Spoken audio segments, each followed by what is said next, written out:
Hey guys, welcome back to We Watch Movie. I am Mike. I'm Jay. And this is a morning show full of doo-doo. Yeah, that's exactly what's going to be coming out of our mouth. So sit back, relax, grab some toilet paper, and make sure you wipe it off your chin before you leave. Okay? Means you're going to eat poop because we're going to spew it. We're going to talk about sad stuff today. Sad movies. Well, a sad movie. The Whale. Yeah, dude. Awesome movie. I loved it. I've been putting off watching it for a minute because I also was being like a selfish bastard and I didn't want to like pay the rent it or to buy, because you had to buy it right now. But I'll tell you what, dude, it was 20 pesos worth it. It was $20 worth it. I'll tell you that for a fact. It's really good. And there is no way on earth that Brendan Fraser does not deserve an Oscar for his performance in that. I know that there's a lot of talk about people saying like, oh, he's great in this. He's amazing. This is his comeback story. People were standing up cheering him at the end of the film, and it was previewed at wherever, I don't know, one of those film festivals, but it wasn't overhyped. Like, it was amazing. His acting was incredible, but it wasn't just his acting. The cast around him was incredible too. Everybody in that movie was great, except for maybe the preacher boy. He was a little kind of, you know what he reminded me of? He reminded me of a less talented Dane DeHaan. I kind of see that. Yeah, I kind of see that. I mean, what was his name? Thomas. Yeah, he kind of reminded me like a dark Nicholas Hoult, maybe. Yeah, kind of in that realm, like kind of a little, who am I thinking of? The guy who played Beast, I think. Yeah, that's Nicholas Hoult. Was it? Yep. Fuck me. He was also in Warm Bodies. The zombie film that all you need is love to come back from the flesh-eating corpse. Well, he was dating Jennifer Lawrence at that time, so yeah, not that time, dude. But every time I hear anybody that dated Jennifer Lawrence, I feel so bad for him because the fact that she said that she ate like pickles and shit in between kissing scenes, would eat the most vile stuff. To like when she had to make out with her co-stars during Hunger Games, like she had to like eat, she said she on purpose ate like nasty shit to make her breath smell bad. Why? Like because she was a bitch. I don't know. That's she just said, "Oh, I thought it was so funny. I had to make out with Liam Hemsworth, another boy from Kentucky, and I just made my breath smell bad." I'd be like in between things, like this bitch breath stink. I can't do it. Hey, Jägerbomb, what's up, man? First super chat day. Really appreciate you. Says, want to get you guys' thoughts on the Roadhouse remake and how the character is a UFC fighter. I personally think if you're going to do a remake, it should be different than the original, which is true. Have you heard about this, by the way? It's Conor McGregor's the bad guy. And yeah, I mean, you couldn't have picked a better bad guy. I mean, you know, anybody that knocks at old men for fun and shit, you know, he's a great bad guy. I mean, what a wonderful. He doesn't really have to do much acting, does he? He just has to get drunk on set. But yeah, I guess if you want to have a legitimate martial artist and not Patrick Swayze with his shirt off pretending to be a martial artist, don't go ahead. Dare say that. Or not. I mean, I guess I don't know if this UFC guy. I guess he is a martial artist. I don't know, or fighter, a real fighter. But yeah, I mean, I'm kind of torn on the whole Roadhouse remake, though, to be honest, because I think the Roadhouse original is perfect. I mean, Sam Elliott's a sexual beast in that. Like he could have been literally his nickname is Apollo for sexiness. That's true. I mean, who do you get to replace Sam Elliott? Like, I get Jake Gyllenhaal in place of Patrick Swayze. That makes sense to me because Gyllenhaal can fight because of Southpaw. He's done all the training. He's believable in that role. I don't mind seeing Jake Gyllenhaal with his shirt off. You know, did you see him in that UFC weigh-in in the sun? God damn. Yeah, dude, he's ripped. He was fucking huge during Southpaw. But I mean, the Conor McGregor thing also works and doesn't work for me because Conor McGregor, I hate him. Like, I literally can't stand. I think he's a low value human being, and like. But on the other hand, like you said, he is a perfect bad guy. Like, you want to hate the bad guy. I just hate that if the movie is really good, Conor McGregor is going to get props for it. You know what I'm saying? Like, I don't know how much of it. I don't know how much of an actor he is, though. So he might be like he just might be a stand-in. Like, he might be a good bad guy because he's just an asshole in real life. And they're like, oh, he was great. And then he might go on to be in something else. And like, what a terrible prick. He's no good. I mean, of course, I would say all these things far away from Conor McGregor. I'm not going to say that to his face. I won't say it to his face. Well, I would say it across the bar, away from him in a whisper. I don't know, man. Like, here's the thing. Like, do I want to trade Roadhouse being good for 10 straight-to-video action Conor McGregor movies that are no doubt going to follow if it is? You know what I mean? He's going to become the new fucking, like, Jason Statham in acting. I don't think I can handle that. I don't think he's that good of an actor. I mean, I think Statham's a one-note actor, but I don't think he's even that good. So I'm not worried about him. But yeah, it's going to be, I mean, it'll be interesting to see what they do with the story. For sure. Yeah. Well, I'm surprised that they didn't get in a fight on set, to be honest with you. But I mean, remaking Roadhouse, it's like, You should remake bad movies, not good ones. You know, like bad movies that were good ideas. Roadhouse, I think it holds up fine. Well, yeah, but I'm also not going to die on the hill if they're going to remake it. I mean, it's like one of those things like, hey, they're remaking Roadhouse. Like, oh no. Anyway, back to the sports making. yeah, it's true. Yeah, it's not worth getting upset about at all. If it was like Bloodsport or something, I'd be pissed. If it was like Bloodsport, and then like Conor McGregor was going to be like Chung Lee, I'd be like, what the fuck is going on with this shit? Adam Bridges said, "Can you feel the WWAM tonight?"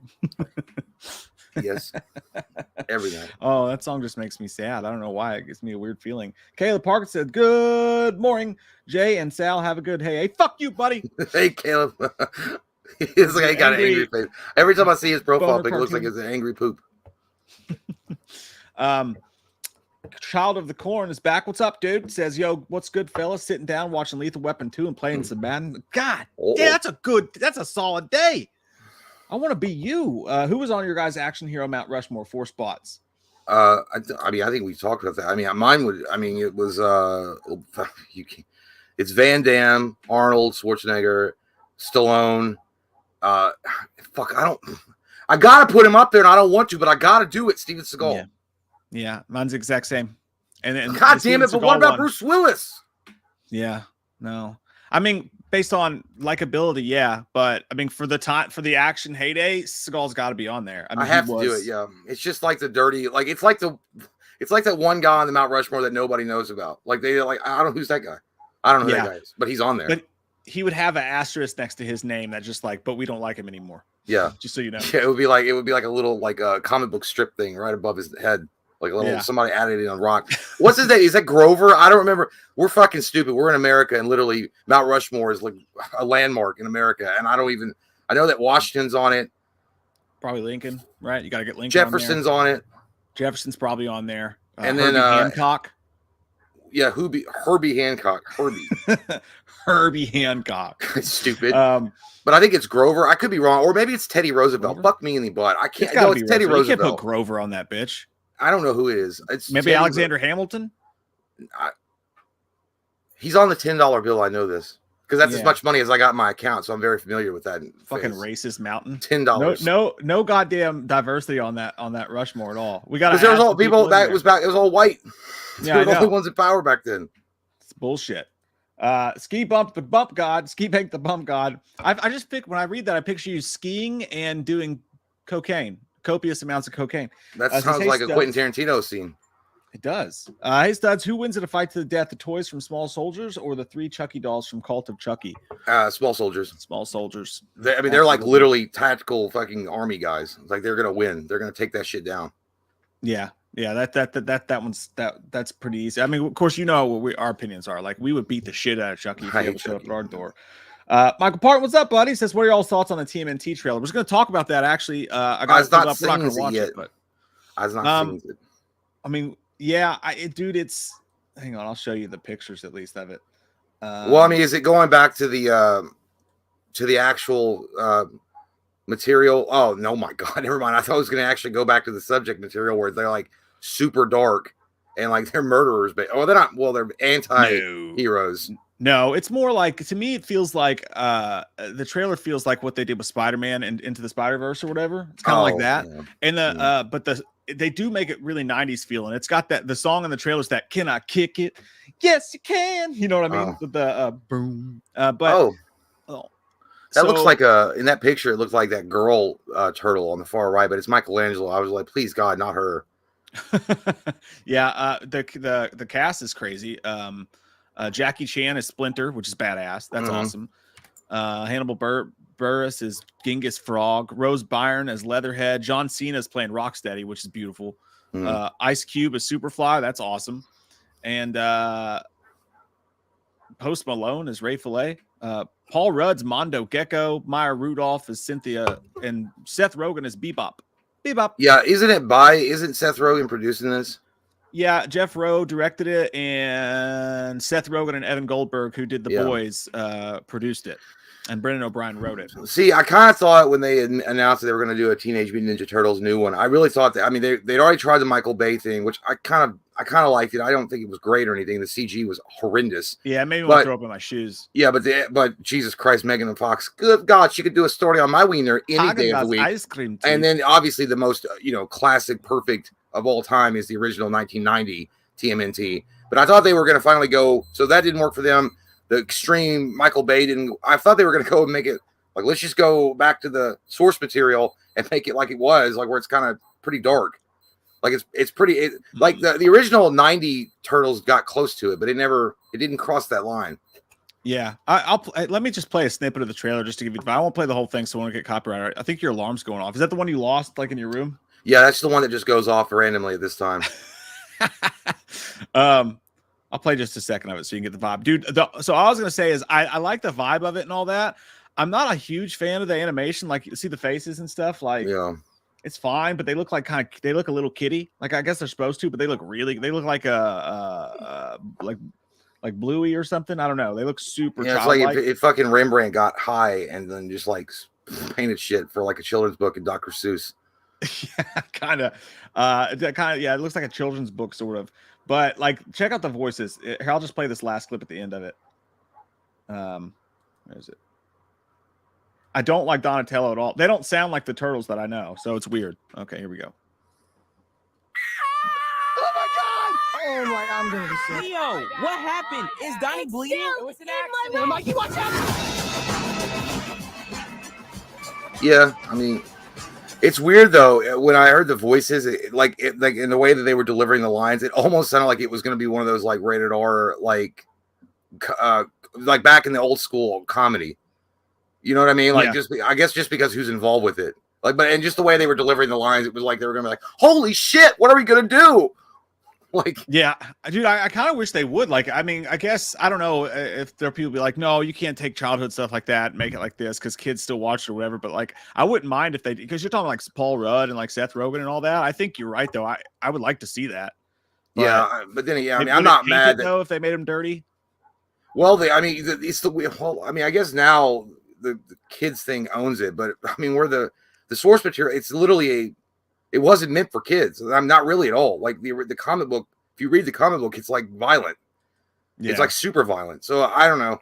I guess it's too little or it's too late. I don't really want to take that from kids. So I mean, I do enjoy. I mean, I like the Turtles cartoon when I was a kid, and I like So yeah, I guess leave it alone. Yeah, I will watch it. I just wasn't a fan of some of the voices, but I mean, I'll probably get over that. I just have something in my head, like, what it should sound like. But the voices, okay, but you got Paul Rudd and you had Jackie Chan as Splinter. I would have used those guys in the live action a few years ago, and not done that shitty CG with the Turtles and just put them in suits. Like, it would have been way better. Why is it, by the way, that we can't make an in-suit Ninja Turtles movie? Like, Jim Henson did it in the fucking 80s. Because because Michael Bay, I think it was because Michael Bay's ego was just, it's larger than his wiener. And he was just like, I'm not going to follow someone else. You see us? We make CGI, we make nothing. Bigger, faster, stronger, harder.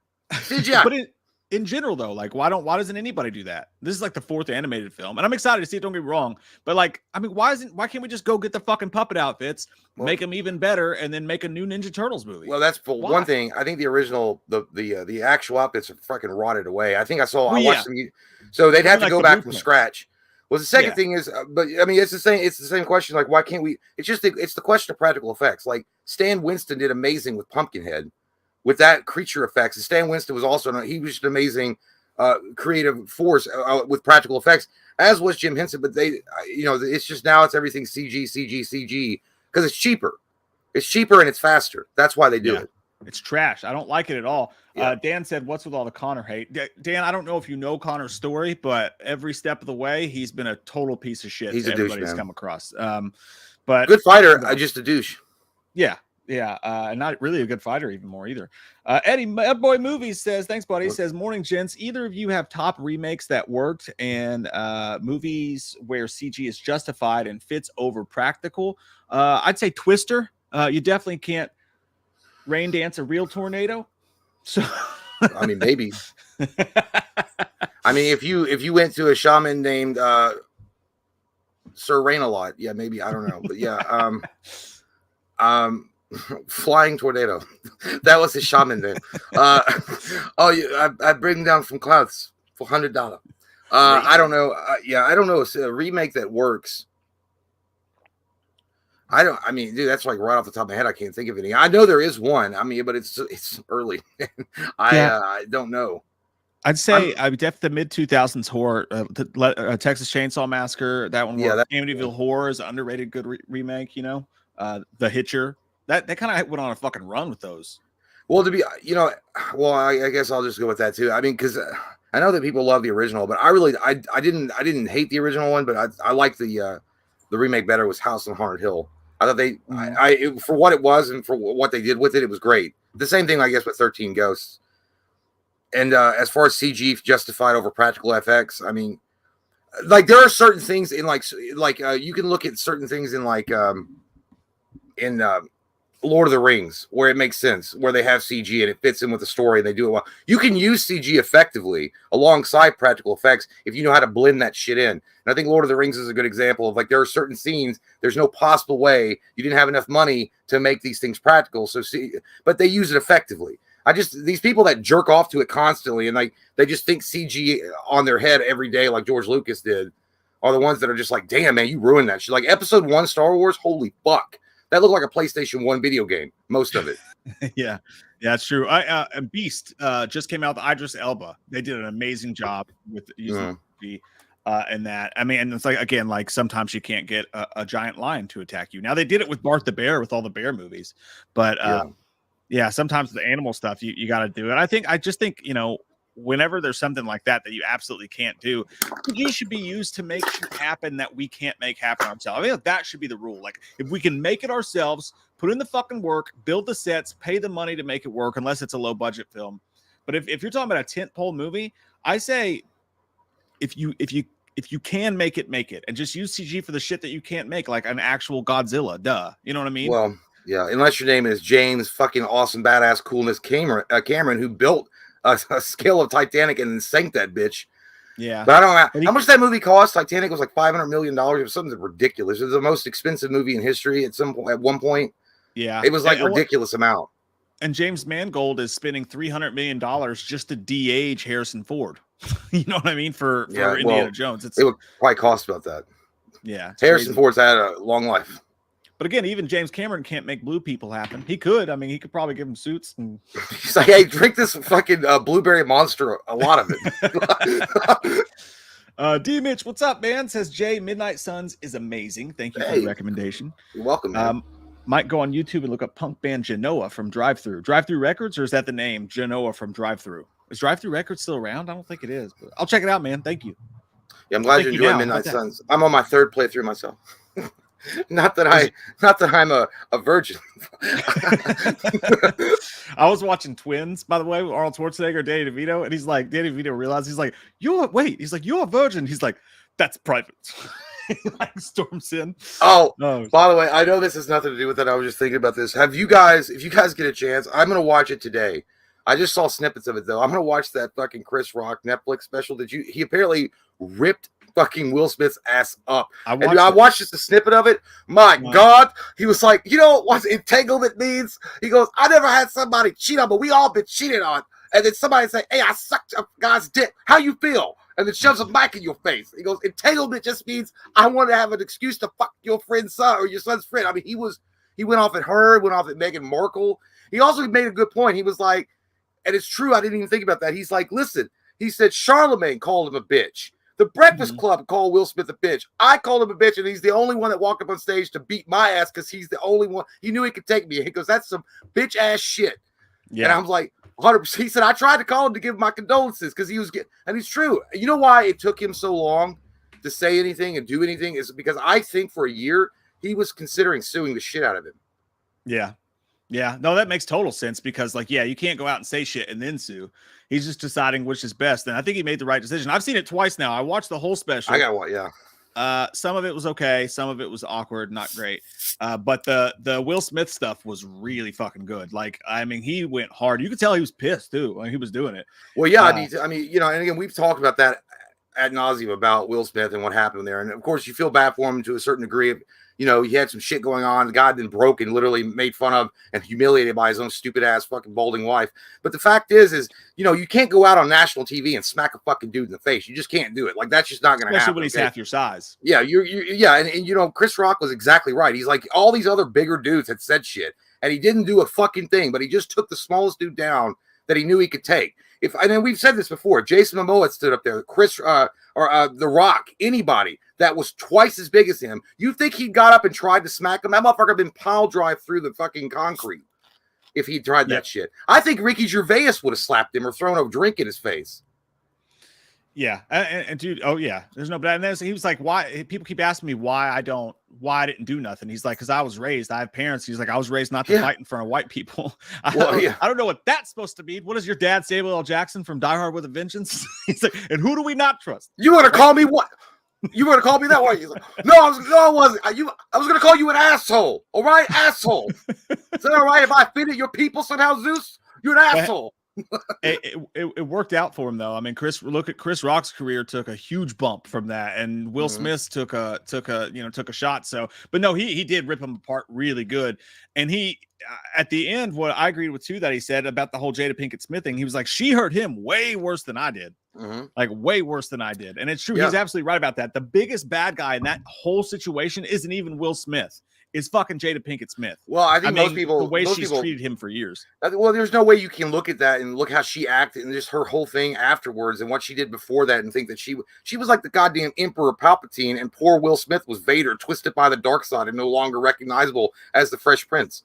He's just an evil, dark incarnate or a shadow of what he used to be. But yeah, again, I feel bad for him in a way, Will Smith that is, but at the same time, he deserved every bit of what he got from Chris Rock, every single bit of it. And he deserved more probably, and he will get more because I'm sure Chris Rock's going to keep going. Yeah. I hope he watched it too.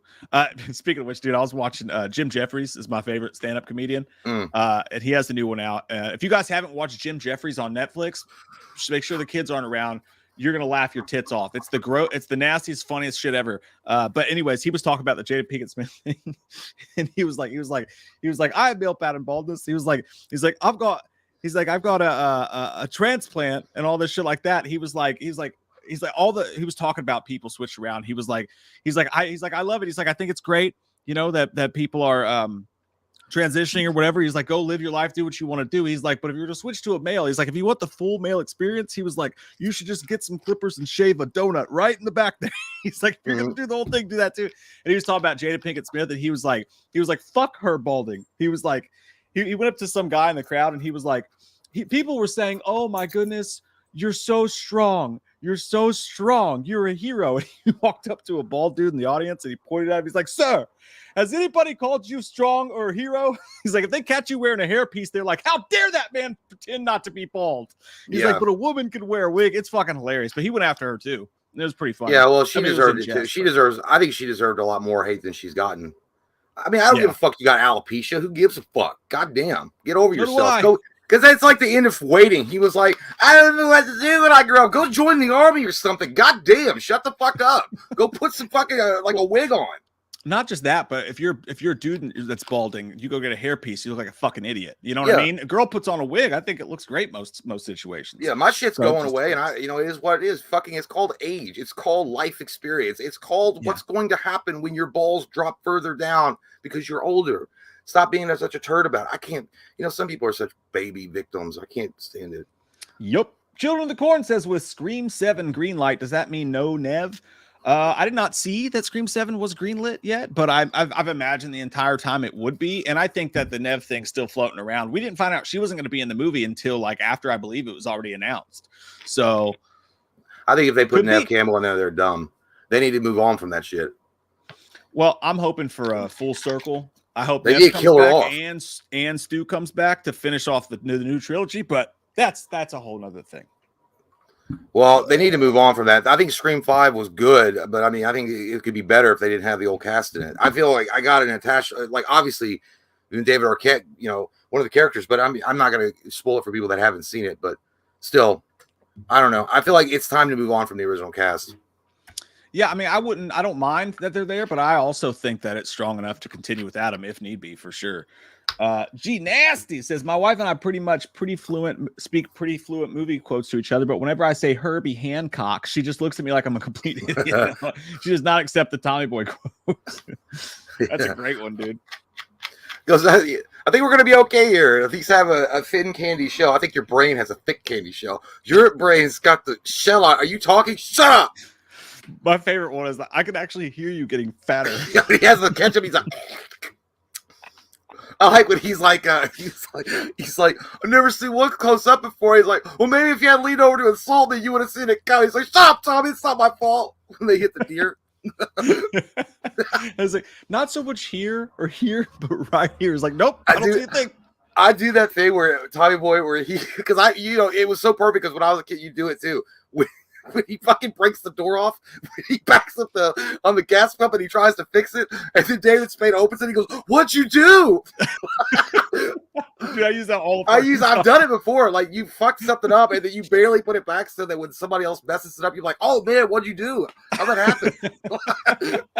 Tommy Boy might be right up there with like Wayne's World and shit like that as some of the most quotable fucking movies of all time. Really, yeah. I mean, that way somebody was asking us what movie quote do we use the most. That's up there too. The Herbie Hancocks or whatever. Yeah, housekeeper, you want me to jack you off? What kind of hotel are you running here? Richard. oh, I'm so happy. Hold me. Fat man in a little coat. Yeah, dude, if you could imagine, like, goddamn, I hate that we missed out on years of Chris Farley movies. That's a fucking bummer, man. Thank you, G Nasty. Appreciate you, man. Six says, dude, I had a dream a few nights ago. I was driving badly and had to pass the wheel to fucking Jay. Good morning, brothers. I got my first festival gig. Hey, nice. Hey, nice. Yeah, you must have been real fucked up if you passed the wheel to me, because I've been 3 times fucked up. I'm not drunk. I'm just high on life. Here, I'll take us there. Don't worry about it. Did you kiss him and then like that? He tastes good. He's like, you taste like shellfish. He tastes like, yeah, you did. Tastes like shellfish. Like, let's get some fucking French toast. Yeah, but yeah, I'll drive. You might not make it there if you got the will to me, but I'll do my best. Don't worry. Yeah, dude, I played one festival when I was in a band. It was called Disaster Fest, and it was in fact a disaster. It was out in like fucking Lawrenceburg, Kentucky or some shit, and it was like 102 degrees. It felt like outside in the middle of the fucking day, hotter as shit, drinking beers all day long, got sun poisoning. It was a shit show. It was awful, but I had a good time. There was like this 16-year-old girl that kept like giving Katie like mean eyes like the whole time, and I was like, I swear to God, I don't know who that is. It was totally weird. Courtney Reed says Killers of the Flower Moon for film of the year. I don't know what that is. I've not. Oh, it's the new Scorsese, DiCaprio, fucking Leonardo. Is it a mafia movie? No. It's about Indians. I watched it, Cordy. Damn. I thought you were murder? bringing me some mafia shit. I've talked about this before, and I can't remember. What the fuck Got is the fucking plot? Indians? No, it's not. I thought it was about members of the Osage. No, it is about Indians. Members of the Osage tribe in the United States are murdered under mysterious circumstances in the 1920s, sparking a major FBI investigation involving J. Edgar Hoover. The guy that dressed up like Oscar De La Hoya in his wife's pantyhose and wiretap people. That's interesting. So they just disappeared like Roanoke. I kind of like that. Yeah. I don't know, but I agree with him, dude. Anything Scorsese's got a chance. It does, Courtney. What did he didn't even win an Oscar until like fucking The Departed. Wasn't it The Departed? It has like you.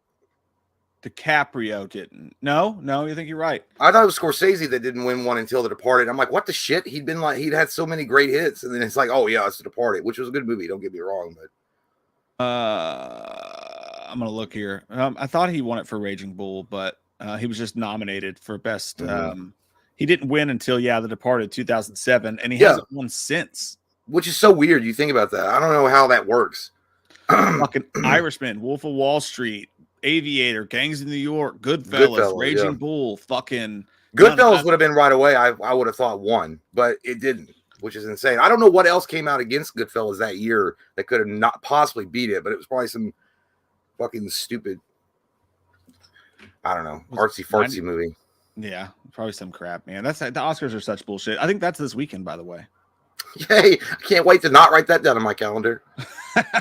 We'll watch it just to see if the whale wins and Brendan Fraser wins for sure. Sup, Dogma? How goes it? Hey, friend? man. That's probably the profile pics is exactly what I imagine you look like saying that. You just walk out of nowhere and go, hey, guys, what's up? And you got like a camera in your hands. Don't worry about what I'm doing. I said, what's up? And then you just keep going. Rich Frost, motherfucker. Tristan Partain says, hey, y'all, just got out of the ER because I got that wham lodge way too far up in me. Like one of those cream horns just lodged up in you. Celebrating my newfound health with a Subway sandwich. Hey, all right. Subway sandwich. Have a good time. Congrats on getting out of there, man. So Kate and I were driving. We're in the car for forever and driving. I said, Pet Cemetery came on the radio. Yeah. Right. Or on the Spotify. And then like 20 minutes later, the radio was off and I still had it stuck in my head. And I completely involuntarily, dude, 100% involuntary was just sitting there and I was like, me don't want to be buried in the Pet Cemetery. Dude, I do it too.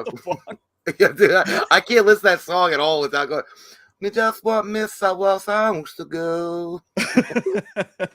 My problem was I didn't do it on fucking purpose. Like I sang it in your goddamn Slenderman voice, and I went, "What the fuck?" And Kay started dying laughing. She's like, "What's wrong with you?" Adrian Yabara says, "Hear me out. Loomis and Judd, two characters known for dramatic monologues. If Donald Pleasance and Fred Gwynn switched roles, how'd you think it would have turned out?"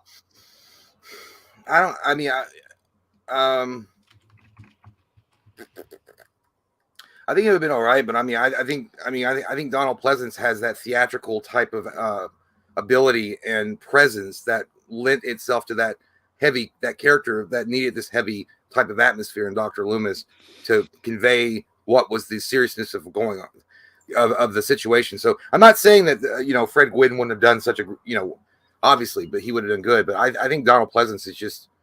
I'm not saying that Halloween is because of Donald Pleasance, but I mean, Donald Pleasance gave that movie a lot of credence when it came out. In that, because remember, Donald Pleasance was amazing. I mean, we talk about Donald Pleasance here. Obviously, we love him, and I'm shrine to him. But he actually was a very well respected actor, especially during that day. And like even John Carpenter talked about how crazy it was that they got Donald Pleasance on set. Like he was a big deal. Like he was the man. Yeah, so I would much rather see Pleasance as Judd because it'd just be funny. There's like sometimes that is better. Get back in your room. You know what I mean? Like, that I could fucking see. No, I can't think of it because Michael Myers is dead. Don't go down now. Michael Myers will kill you. Don't go down. Death has come to your little town, Sheriff. It's come to your little town. I don't love Fred Gwynn as Loomis, but I do love Loomis as Judd. And flipping that on the remake side, I could totally see John Lithgow today. If they needed a Loomis, get John Lithgow, and there's like, I would literally eat your face, from Orange County. If they needed a remake or a Loomis to be cast for today, I fully sign up for John Lithgow running around like a crazy person. Yeah, John Lithgow would work.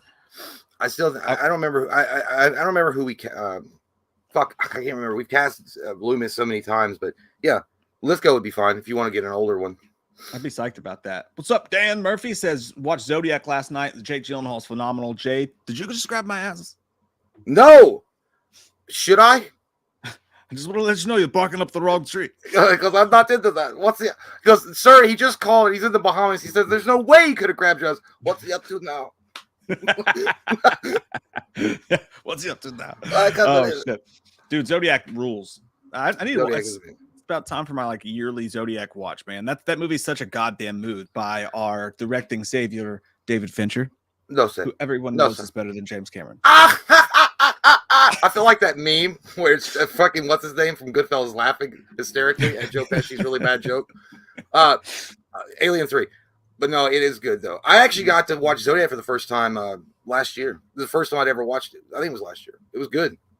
Fucking great one, man. Robert Downey's great in that one too. Caleb Parkinson, nice picture, you fucking dick. Sal, do you want Aaron Rodgers 12 back? I do. Like me new pick. Like me new pick.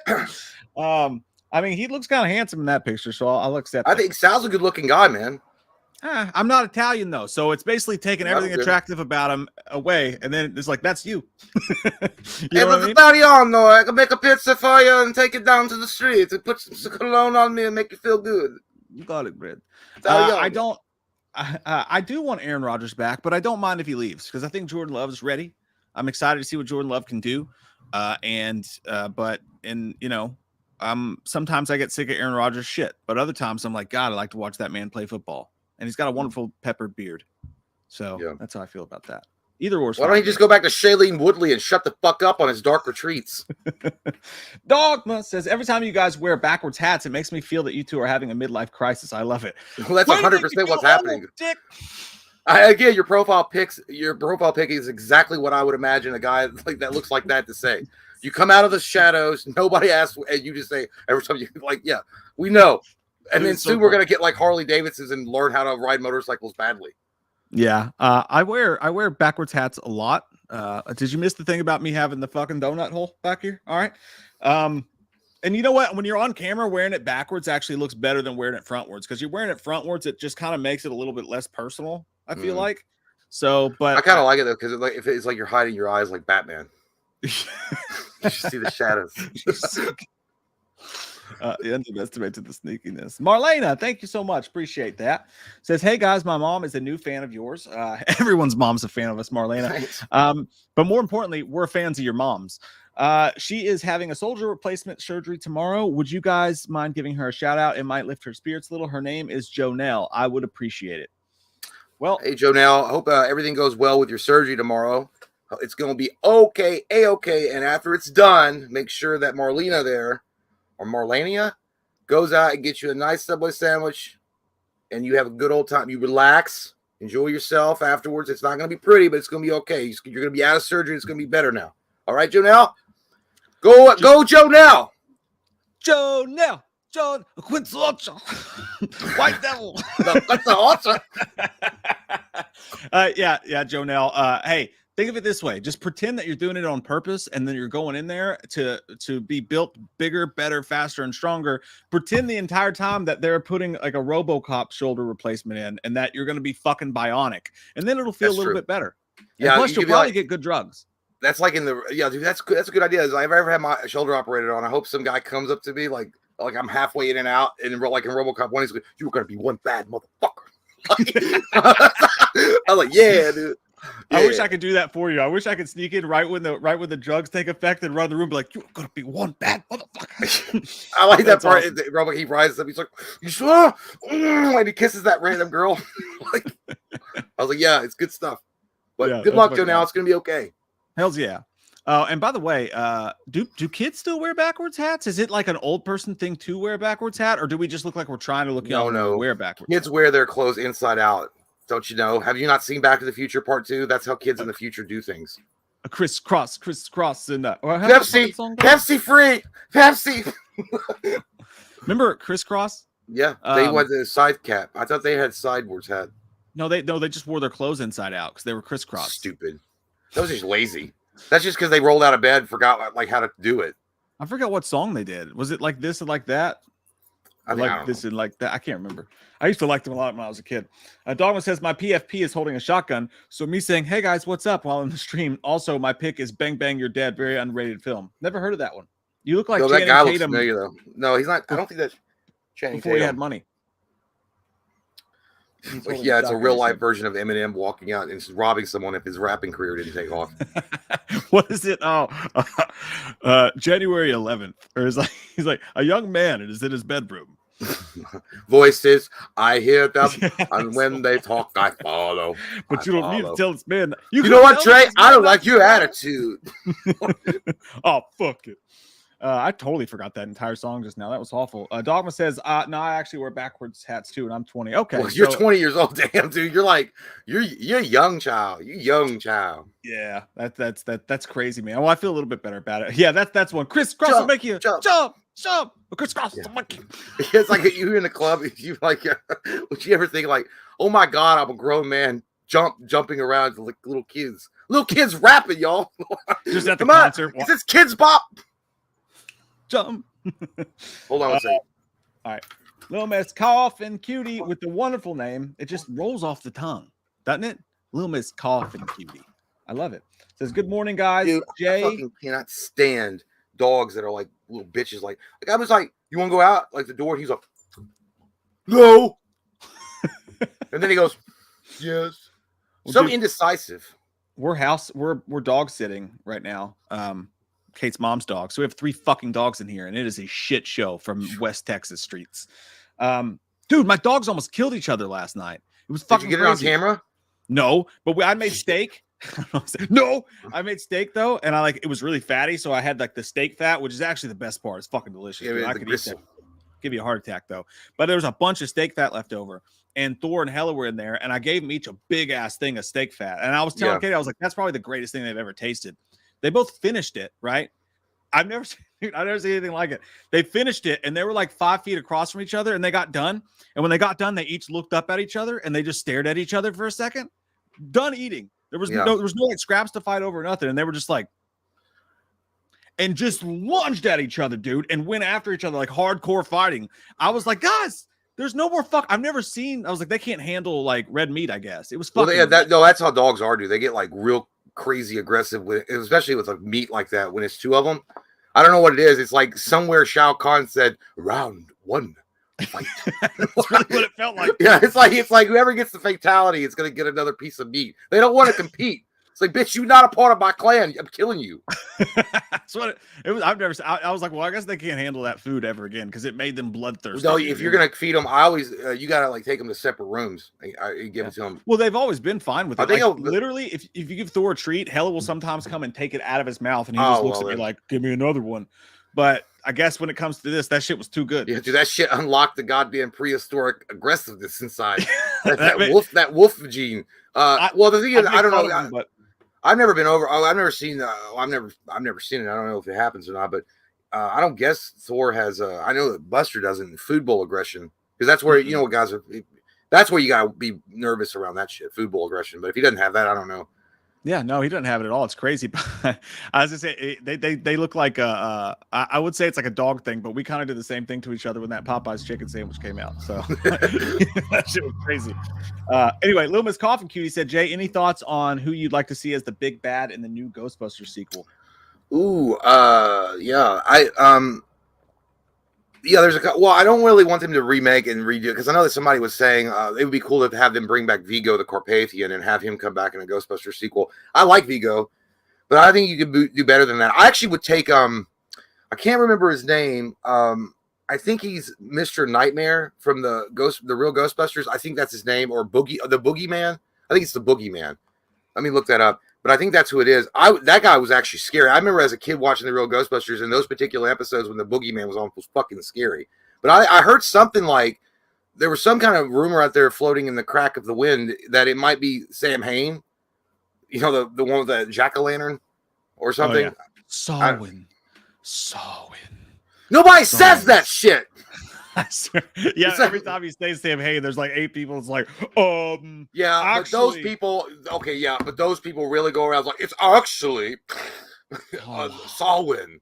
I'm like, nobody, Samhain. I'm not going to Lowe's and trying to get a piece of fucking lumber. Hey, if you guys got any Samhain, I know the correct pronunciation, but I say Sam Hain, you say Samhain, like you're casting a fucking spell from Harry Potter. I do remember not the toys though. Samhain Leviosa. You remember the real Ghostbusters toy that it was just like the big chomper head with the eyeball, and you open it up and it would click, and if you touched its tongue, it would actually snap on your finger and it would actually hurt. Yeah, remember that thing? I think it's awesome. That should be the next bad guy. By the way, the real Ghostbusters, it was the Boogeyman. I don't know if they're actually going to do that. Because it's a cartoon. But the Boogeyman from the Ghostbusters cartoon was scary as hell. So I mean, I think you could adapt that and make it pretty good. I like that. Child of the Corn said Taxi Driver, most underrated Scorsese, is crazy good. I would actually say, and I love Scorsese and I love De Niro, I would actually move to venture that Taxi Driver is a little overrated. Whoa, throwing gloves down and smacking your mom in the face this morning, I see. Yeah. Not liked that sort of thing, but it's how I feel. Where's my biscuit and gravy, bitch? I actually think his most underrated film, dude, would be Casino. I think Casino would be his most underrated because I think it's right up there with Goodfellas and shit, but it feels like nobody ever looks at it as like a Godfather, Goodfellas type movie. Or Gangs of New York, too. That was pretty great. Yeah, but I think Gangs of New York gets the praise it deserves. I think you're right, though, on Casino, because I don't really hear any. You always talk about the greats. of Scorsese, and I barely hear anybody mention Casino. That's got one of the best performances by Joe Pesci ever. Yeah, dude. Don't you? I just didn't buy it. Yeah, but I just didn't buy it though. I just didn't buy it sometimes. It's like it's Joe fucking Pesci talking that shit to Robert De Niro. When the fuck's he gonna knock his head off? Short people are scary sometimes. Well, they're angry little people. I've seen public freakouts. Yeah, I think there was like a scientific study done. Like it was like, don't fuck with short people. Yeah. Don't do it. Don't do it. Okay, news. We'll do the news, Steve. And we still have to talk about The Whale. Give a full review for that, but some stuff to talk about today. First off, Nicolas Cage, dude, said, hang on, I'll share this with you. What's he done now? No, he said, I don't need to be in the MCU because I'm Nick fucking Cage. Yeah. Which is true. But no, they asked him about that whole thing. And dude, I hate this. Whenever there's a movie coming out or whatever, these fucking writers go around and they ask everybody, what do you think about the MCU? Because they know if they get a quote, then it'll be a news story. It'll start a fight. It'll get clicks and shares. But he had the perfect answer. He said, I got to be nice about Marvel movies because I named myself after a Stan Lee character named Luke Cage. Yeah. Who says I named myself after? Well, yeah, that's true. I remember him saying he's a huge comic nerd. Yeah. And he said, what am I going to do? Put Marvel movies down? Stan Lee is my surrealistic father. He named Okay, calm the fuck down. I thought you quit drinking, Nick. I never said I quit drinking. Calm the fuck down. I understand what the frustration is. I get it, but I think there's plenty of room for everybody. I'm seeing movies like Tar. I'm seeing all kinds of artistic and independently driven movies. I think there's plenty of room for everybody. And they said, would you ever join the MCU? And he said, I don't need to be in the MCU. I'm Nick Cage. Which is the most Nick Cage. You sound like I don't know, like someone that like a really like drunk drunk like Keanu Reeves, but like I was gonna say that was more of a bad Keanu Reeves. Nick Cage is I always get him fucking confused, but it's more like yeah.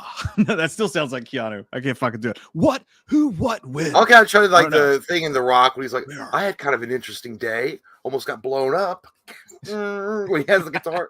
So I gave myself the rest of I'm sorry, baby. I'm rambling. How was your day? But yeah, the thing about him is he's right. Nick Cage doesn't need to be the MCU movie because he is Nick Cage. And why the fuck would he? Why does he want to? Ghost Rider was a commercial flop. I mean, I liked Ghost Rider because I liked the Ghost Rider 1. Okay, I wish they'd gone further with it and done a little bit better tightening because Blackheart could have been a great villain. But anyway, I'm not getting into the first one. The second one was just balls out crazy. He was just nuts. People went and see that movie just for his crazy antics, and I was there for it. The movie sucked, but it was still fun to watch Nick Cage just unload. But dude, he wants to go do other things. Like, who gives a shit? Like, I wish that sometimes these actors would be like, "Hey, what you talk about the MCU?" And you just look at him and go, "No." Just say no, and then just move on. Don't even answer. Just like no. I think like Leo and stuff has before, but yeah, there's a group of actors, and I get it. It's like, why would you? I think the MCU should be for up and coming actors that are trying to get their names out there. I don't think there's any reason to put Tom Cruise or Nick Cage or Keanu Reeves or any of them in the MCU. I mean, or actors that need another chance. Robert Downey Jr. needed that movie to get his career back. And that was at the beginning. They were still kind of like their own thing then. Now it's a machine. And I think actors like thespian fucking actors like great Nicolas Cage. I think they know that Marvel is a print and dry money machine. There's not really a whole lot of artisticness into the performances. There's just not. I don't know if this is true. I swear I heard something Ryan Gosling said pretty much the same thing. Like I think they'd mentioned or talked to him about the MCU. I don't remember. And he said he was more on the independent circuit. Like he didn't want to do like any type of big, giant, huge movie with Marvel because he wanted to do more independent movies because the storytelling. I don't know. I could be wrong. Ryan Gosling might be like, fuck it. I want some money. Yeah, I gotta buy a new car. Playing Nova or some shit. I don't know. I don't know. Yeah, maybe I'm wrong, but who cares? It just depends for them. I think for actors, it depends on the director. Like if you get like James Gunn's and shit like that doing like interesting movies, but when you get some random selected person that's not God, it's like, hey, are you going to be in the Eternals of the Witchcraft Knights? It's like, no, I'm not. I'm going to be in the Eternals of the Witchcraft Knights Part 2. I'm in the sequel. I'm already in the sequel. I'm working on the sequel right now. The movie's not even out. That's how Marvel is, by the way. Movie's not even out. I've got 3 movies in the pipeline, bro. 3. The Winnie the Pooh guys. My name's Kevin fucking Feige, bro. Cinematic universe. speaking of which, though, one more Marvel casting story. Not really Marvel casting story, but they asked. You gotta start being careful because we are shitting so hard on Marvel. I know people are getting pissed about it. They're like, God damn, can you guys say one thing positive about the MCU? Yes, Avengers Endgame was great. Why? Because I gotta. Keanu Reeves reveals his dream Marvel movie role. Oh God, is it Doctor Doom or something? Or Mr. Fantastic? No, it's even fucking weirder. It's very weird. It's fucking he said, no, but I always did want to play Wolverine. Oh God damn, no. It's Wolverine. Get the fuck out of here. Go back to your glass house, John Wick. You're drunk. I'm not by the way, he was in a movie called The Glass House. I'm not You're saying bringing me to the Point Break right now. Yeah, look, John Wick. Keanu Reeves is a good actor, and he works well in the John Wick movies. But could anybody here fucking say, without a doubt, without a shot, picture it in your head, just close your eyes and think for a moment, calm down and breathe. Keanu Reeves is Wolverine. Nope, I just can't see it. What the shit? I just woke up from a nightmare. It was a daydream, but it was a nightmare. That's terrible, dude. That would be awful. You imagine him doing like I don't want to like hurt you because hey, does it hurt when it comes out every time? Like when his claws pop. No, dude, he's like, and I'm not saying that he couldn't get in shape. Picture it, and it's making me laugh. Yeah, every time he would talk, it would just be a terror. It wouldn't be. Yeah, it would. It would be fucking goddamn Ted Theodore Logan is delivering Wolverine lines in an X-Men movie. You couldn't write that shit to put it on SNL better. I mean, I couldn't see it.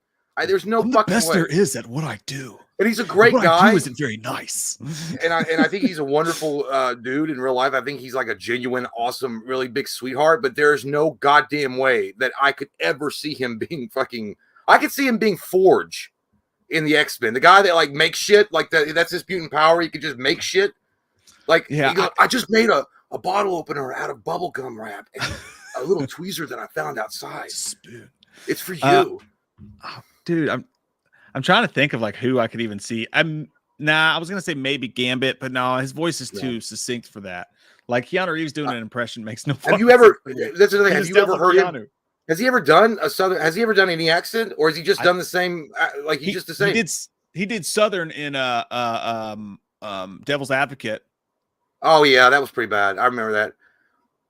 We're destined to lose, Dad. You remember? We're destined to lose. Goddamn, Marianne! What do you want from me, Marianne? You wanted me to move here because I don't lose. That's it. I don't lose. I don't know, dude. I can sort of picture it. I wouldn't totally throw the baby out with the bathwater to say that saying once again. I would let him fucking I'd be like, can you just send me one audition? I have to see what you look like with the hair. You don't want to do that, put it on YouTube so everybody can make fun of him. Yeah, look at that scene in Fun with Dick and Jane. He's like, are you kidding? We can't hire you. He's like, this is just crazy. I don't know, dude. I could see him as doing, I don't know. I couldn't see him doing a bad guy role because I've never really pictured Keanu Reeves as a bad guy. I don't, like sometimes your brain just doesn't accept things. Like, I don't know, like, Courtney Love being a good singer. That's right. Steve's right, by the way. He did do the English accent and the Dragon's okay. Marseille, is the castle far? So he did it in 1992. And then he did in Devil's Advocate. He did a really, it was a passable Southern accent. I'll give him props for it. But I don't know, man. Keanu Reeves, I don't see him fitting. And I mean, I'm sure there is something. Fair. Keanu is my daddy. He can do no wrong in my eyes. Okay. Call me daddy. He should release an ASMR. Call me daddy. Yeah. Well, anyhow, I don't know, man. I think Keanu Reeves is, I don't know. I'm sure that if he wants to be in the MCU, there's no doubt that they will bend over fucking backwards to get him because he's Keanu Reeves. I mean, he's going to be a huge star in the movie. Yeah. Yeah. Like I would want to see it. Like I really would. I don't know if it would be good. It could be the fucking worst shit ever, but I honestly, I would want to see it, man. All right. Moving on to one of the other stories today. Poltergeist. This house is not clear. If that little girl keeps on like that, she's going to go cross-eyed. Get away from that TV. Amazon's looking to revive Poltergeist again. Oh, man. Dude, you know it's been 10 fucking years since the remake?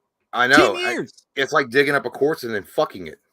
That makes me feel so old. Just leave it buried. Leave it buried in the sands, in the dust, Sometimes in the dead's dark. better. Yeah, it is better. Like Poltergeist can't. Oh my god, whatever. I don't know. Yeah. No, don't bring it back. What? There was a 4-season Poltergeist TV series? Yeah. Fucking when? I don't know. I don't follow that. It says that the 2015 film failed to make a splash of any kind, coming along in the wake of 2 sequels and a 4-season TV series. Poltergeist is. Leave it alone. Did you know this? What? That there was a 4 fucking season Poltergeist series? Yeah, I might have remembered saying, but I didn't care. It was like, oh yeah, look, it's blue. It's raining outside. I don't give a shit.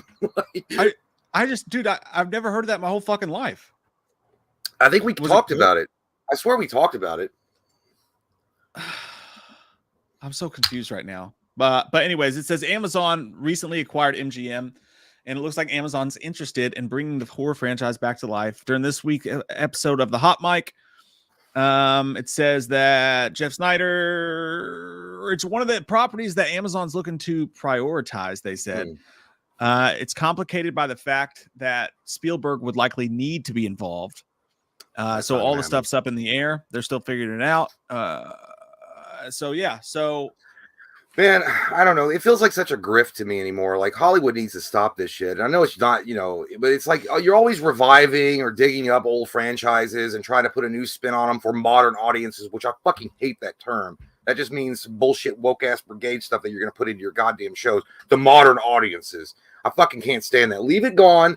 Make up some new shit and get the fuck on with your day. I don't know how hard that is to do. Hire some creative fucking writers. I can't stand these cocksuckers. Poltergeist 2015 sucked ass, and you had Sam Rockwell, and you couldn't sell the movie. That's how bad that movie fucking was. I can't stand it. Is that a Blumhouse one? I think that was a Blumhouse one too. I think it was. I don't know. But yeah, but it was a terrible, terrible ass-smelling, garbage-fired, juicy diaper of a movie. I couldn't even believe that it actually existed. Because it starts out, you're like, oh, it might be something kind of cool. And then it just is a goddamn derailment off of after that. But yeah.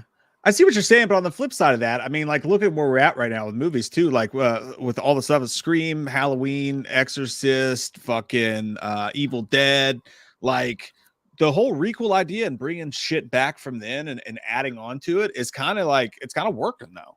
Because it's working, I don't think they keep, but it also shows the lack of creativity and imagination from Hollywood 100%. I'm not saying that I don't enjoy some of the stuff they do, but at the same time, I look at it and I'm thinking like, you guys haven't done anything original in a long fucking time. Like a long time. Well, does that say more about Hollywood or does that say more about us? Because I feel like when they do sometimes they do great original stuff and like they don't put it in theaters and it just goes by like a fart in the night.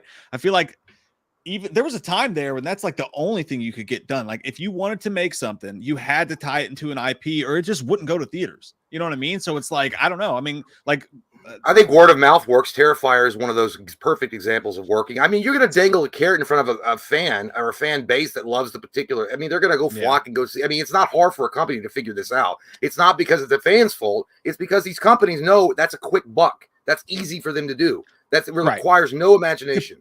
But it depends. But for me, it's always after the product's out before you can make that assumption. Because like, and I get exactly what you're saying. But like, if they put out something and it's done really well because like, you got people around it that care about it. Yeah. And the dimensions, the Weinsteins, that kind of shit's like kind of like gone now. So you don't really have people just like using the titles as much. Now the latest Children of the Corn, maybe. I feel like they've gotten better about it, but at the same time, when it comes to Poltergeist, like it's a haunted house story. So like you just slap Poltergeist on that bitch and just make a haunted house story. You can make it as original as you want to. It doesn't have to tie into fuck, That's why I think that if they're gonna do it, if they get Spielberg involved, that's really interesting. That's never gonna happen. I think Spielberg's like, you fucking shit all over my goddamn movie. I did the first one and that was enough, and that was a good one. And then you did the sequel, which I liked the sequel. And then you did the third one, which really started going downhill. And then you did, I think they did, no, they didn't do a fourth. Then you did the remake, which was even worse. And now you're going to come back like in 2023 and be like, get me involved. I don't think he wants to be involved anymore. I think Spielberg is like done with it. Well, I think what will eventually happen too, dude, is I think that with all these requels and stuff like that, it's just going to have its time and we're going to drive it into the ground. And eventually we're going to come across a time where every Marvel movie is not #1 at the box office anymore. And and you rarely even see a remake or an 80s title brought from the darkness to the front, with maybe 20, 30 years from now. But I think eventually these things will just be dead, and we'll really go hardcore into just original programming. You know. Again, I'm not talking about the fact that it's fine to make sequels or requels now and again, but when it's literally every other goddamn week that another one's coming out, that's when it becomes a problem. That's when you're like, okay, you literally are just, you might as well walk out with a neon sign on your nipples and say, I have no more ideas. I'm just going to keep going into the past and ruining these movies with fucking remakes. And yeah, it works sometimes when they keep their bullshit out of it and they just make something that people want to see. It works. But then again, at the same time, if they can't do that, then they just ruin it and it leaves a bad taste in everybody's mouth. But, sequels can work too. Look at Top Gun. Look at Top Gun Maverick. Look how well that fucking movie was put together and how awesome it was, how amazing it was. And I'm not saying I'm not saying they could have done this, but if you look at Halloween, could they made a sequel to that hot shit garbage fire Resurrection and been amazing? I don't know. I don't know. But that's kind of my point, though. Like, I mean, you have to kind of judge it after it's out, because, like, with Top Gun, when they announced the sequel to that, how many people had the exact same eye roll reaction? Like, oh fuck, Jesus Christ, we have no original ideas. And I don't get me wrong, I agree with you, because I think eventually what's going to happen is we're not going to have anything to pull from. What is the next generation going to have to pull from? If we're pulling from our nostalgia for the 80s and stuff like that, and that's all we're doing, then. And there's no original content coming out, what the fuck is the next generation going to pull from? Well, they're going to pull from movies that happened 5 years ago. I mean, they're already doing it now. They're doing it with Lord of the Rings. Yeah, they're remaking Lord of the fucking Rings. I was like, bitch, that came out yesterday. I know it wasn't, but it was like, it just came out. You only went out with it for 2 weeks. It's like, holy shit, you're already remaking it? But I think the hope is like the Jordan Peels and the Zach Eggers Zach Eggers. I think I'm confusing two different people. The Witch Guy and Robert Eggers and Zach Kleffensteins or whatever the fuck his name is, who did Barbarian. But these original directors, when one cracks and blows up, then they become a name and they become almost a franchise in their own right, because whatever they do, you're going to pay attention to it. Ari Aster, you know what I mean? Yo, dude, I look at Pony Smasher. Yeah. In that movie, like, what happened to him? Of course, now he's just a franchise hoe. But I don't blame him. Yeah, I know, but I mean, what happened? I mean, that movie was good. I mean, you had something right there. What was that movie called? I fucking love that movie. Lights Out. Lights Out. I was like, this is a great goddamn movie. I mean, yeah, it wasn't perfect, but it was a good movie. Well, now they tied up the next 10 years of his career doing Shazam movies. Yeah, I do like him though. I mean, I like Shazam, okay, but yeah, but again, I mean, it is, it is what it is. I know you could literally talk about it until you're blue in the face, but it is. I mean, at least we're getting horror movies. At the end of the day, at least we're getting horror movies. So that's to say something. For sure. And I will be honest, like as a channel that like does horror movie news and stuff like that, it's fun when stuff like this comes out, because it's like, well, at least there's something there's a lead up to it. The name gets people interested and it's fun to talk about because everybody knows what we're talking about. Now, if a news story came out today and been like, original script bought by Sony called Demons of the Night, would anybody fucking talk about it? No, because we don't know what the fuck it is. At least we know what this stuff is. So the lead up to it's a little bit funner, I guess I should say. Demon of the Night, but I mean, if it was like a good story though, and you brought it to people's attention that it was being made. But I mean, it's going to grab headlines. I mean, it's going to get clicks. That's 100% accurate. But yeah, it is what it is. I'm going to be like, I sound like an old fucking crotchety ass man yelling at the sky. It's like, I remember when things used to be greater out here. You're not wrong though. I mean, that's the thing. You're fucking right. Eventually, they're going to run out of shit to fucking pull from, and they're going. Well, we're living in a weird time right now, because right now we're living in a post MCU world. We're living in like I don't even know what's going on with fucking DC. Horror is kind of on a resurgence. It's coming back, but then you're getting all of this, but you're also getting like these remakes every other week, or you're getting this announcement of this thing happening or this thing happening that's going to be a remake or a requel or whatever the fuck you want to call it. And I'm like, Jesus Christ, when was the last? I mean, Terrifier, I was like, this is cool, man, because I hadn't seen anything like that in a while. Like, I was like, this is brand new, like this fresh, it's good. Yeah. I mean, if it had sucked, it sucked, but at least where was the Last of the Mohicans was, and I know people hate talking about, but Jeepers Creepers was the Last of the Mohicans. Like as far as an original horror character that came out.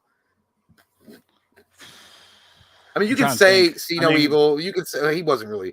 You could say Hatchet, but I'm talking about like a theatrical horror villain. I feel like there is one on the latter end. My brain's dead. I can't think of who it is. I'm totally missing. I mean, Jeepers Creepers is one of the last ones of like the old guard for sure. Yeah, I was gonna say the old guard. Yeah, I mean, I feel like he was the last one, and you really haven't had anything else for a while, except for maybe Terrifier.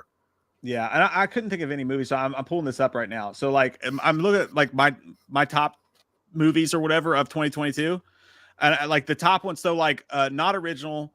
Terrifier 2 is technically, I'm gonna say that's original, right? Because it's just the second movie and it's recently fresh. Original movie, requel, franchise, original. Top Gun's a sequel. Yeah, that's what I said. I think it's a requel. Oh no, it's a requel. Well, it's a Top Gun Maverick. It's a sequel. Oh, that's right. They never did a second one. So yeah, sequel. But still, yeah, like sequel. So as far as original properties go, technically, if you want to be technical about it, there's 1, 2, 3 original movies in my entire top 10 of fucking last year. You know what I mean?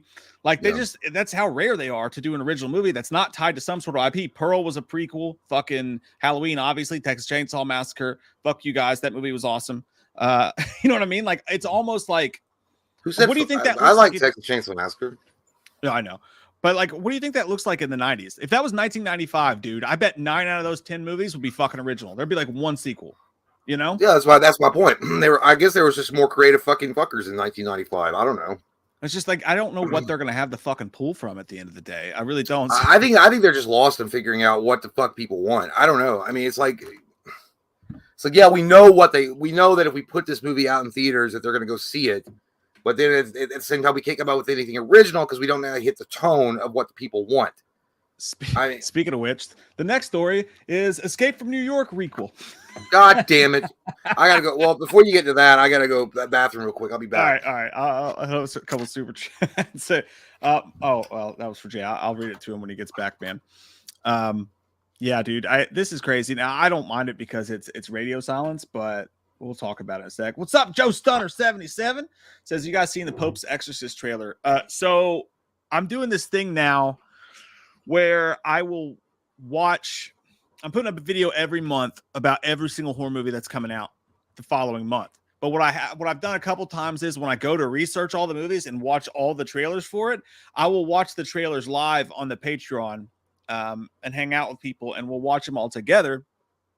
And so when that one came out, I planned to do it for that, and I didn't end up doing it that month, so I missed it. That was a long story for a very short answer, but the short answer is no. I've not seen the Pope's Exorcist trailer, but I'm kind of scared of it because I love Russell Crowe so much, and it seems like everything he's put in is backwards for the actor he should be these days. Like it's either a tiny joke role in an MCU movie, you know what I mean? Like that's fucking Maximum Aurelius you're putting up there, making dance around in his fucking whitey tighties like that. You know what I mean? That's goddamn Gladiator you're talking to. Or it's a really good movie like Poker Face that just came out, and not the song, but a movie called Poker Face starring Russell Crowe. Good script, great acting on his part, straight to fucking VOD. I think the last theatrical release that Russell Crowe starred in was fucking Unhinged, and that was a COVID era movie, one of the first movies to bring us out of the COVID era, and it was just a weird little thriller that I liked. By the way, can someone explain to me, is Russell Crowe fat or muscular? I mean, not that it matters, but I can't fucking tell. And he's like at his Twitter, he's like, I did like 27 fucking barbell curls, and it's like, yeah, but then I saw you in the movie, and it looks like I don't know. Who cares? It doesn't matter, but I just can't figure it out. I could stare at him all day long, and it's like, I just want to see the goddamn sailboat. I can't tell if he's fucking ripped or, auditioning for fucking Santa Claus, which would be the next goddamn thing they have him doing. They already did it to fuck Kurt Russell, but can't complain about that when kids love that movie. And he made a good Santa Claus, if we're being honest with each other. For God's sake, Snake, don't do it. The name's hey, have you ever seen the Pope's Exorcist trailer? It's a new Exorcist movie starring Russell Crowe. No. Yeah, me either. I'm gonna watch it, but I haven't seen it yet. But yeah, Russell Crowe's in an Exorcist movie, which kind of sounds yeah, awesome. That makes sense. Yeah, he could do it if it doesn't blow dinghies. Michael Parton wanted you to know that the Boogeyman is already happening, except it's Stephen King. Yeah, they are doing that movie. Oh yeah, that sucks. Well, I mean, I get it, but it's still working. The real Ghostbusters, it would just be a little confusing, I guess. Like, so wait a minute, is there a Stephen King crossover going on? I'm there. Well, and technically they already have the Boogeyman movies, right? So this one's already confusing. And with Scream doing like Scream instead of Scream 5 and all the shit that these movies are doing now, it's like hard to tell anyway. Go see the Boogeyman. I'm like, is this a sequel to the original Boogeyman? What the fuck? Yeah, I'm just not sure what they could possibly do as far as a bad guy in Ghostbusters 3. It would have to be an original idea. The first that first Boogeyman movie that came out in the mid 2000s, it Yeah, was it was either the hot original garbage, movie dude. or the sequel was not that bad. Maybe it was the the first sequel one was actually fucking terrible. Okay, so it was the sequel then maybe that was actually you watch it. They made a second one and then you watch it and you're like, oh, it's pretty fucking good. The one that came, well, that's the guy from Seventh Heaven. That was the main guy in it. Michael. Yeah, the one was like, all you gotta do is look at it, face your fears, and it just goes away. I'm not afraid anymore. Andrew Key said, I'm trying to convince my girlfriend to see the new Scream movie. She didn't like 5. Well, she doesn't know taste. Maybe Hey, man, I didn't like Scream 4, 3. Was whatever about Scream 2. Scream 1 was the one I liked, and I liked Scream 5. I don't know, but you know, different strokes for different folks. I think it's going to be all right. I think by the trajectory of Scream 5, I think they'll be pretty good in Scream 6. But if she didn't like 5, she's probably not going to like 6 at all.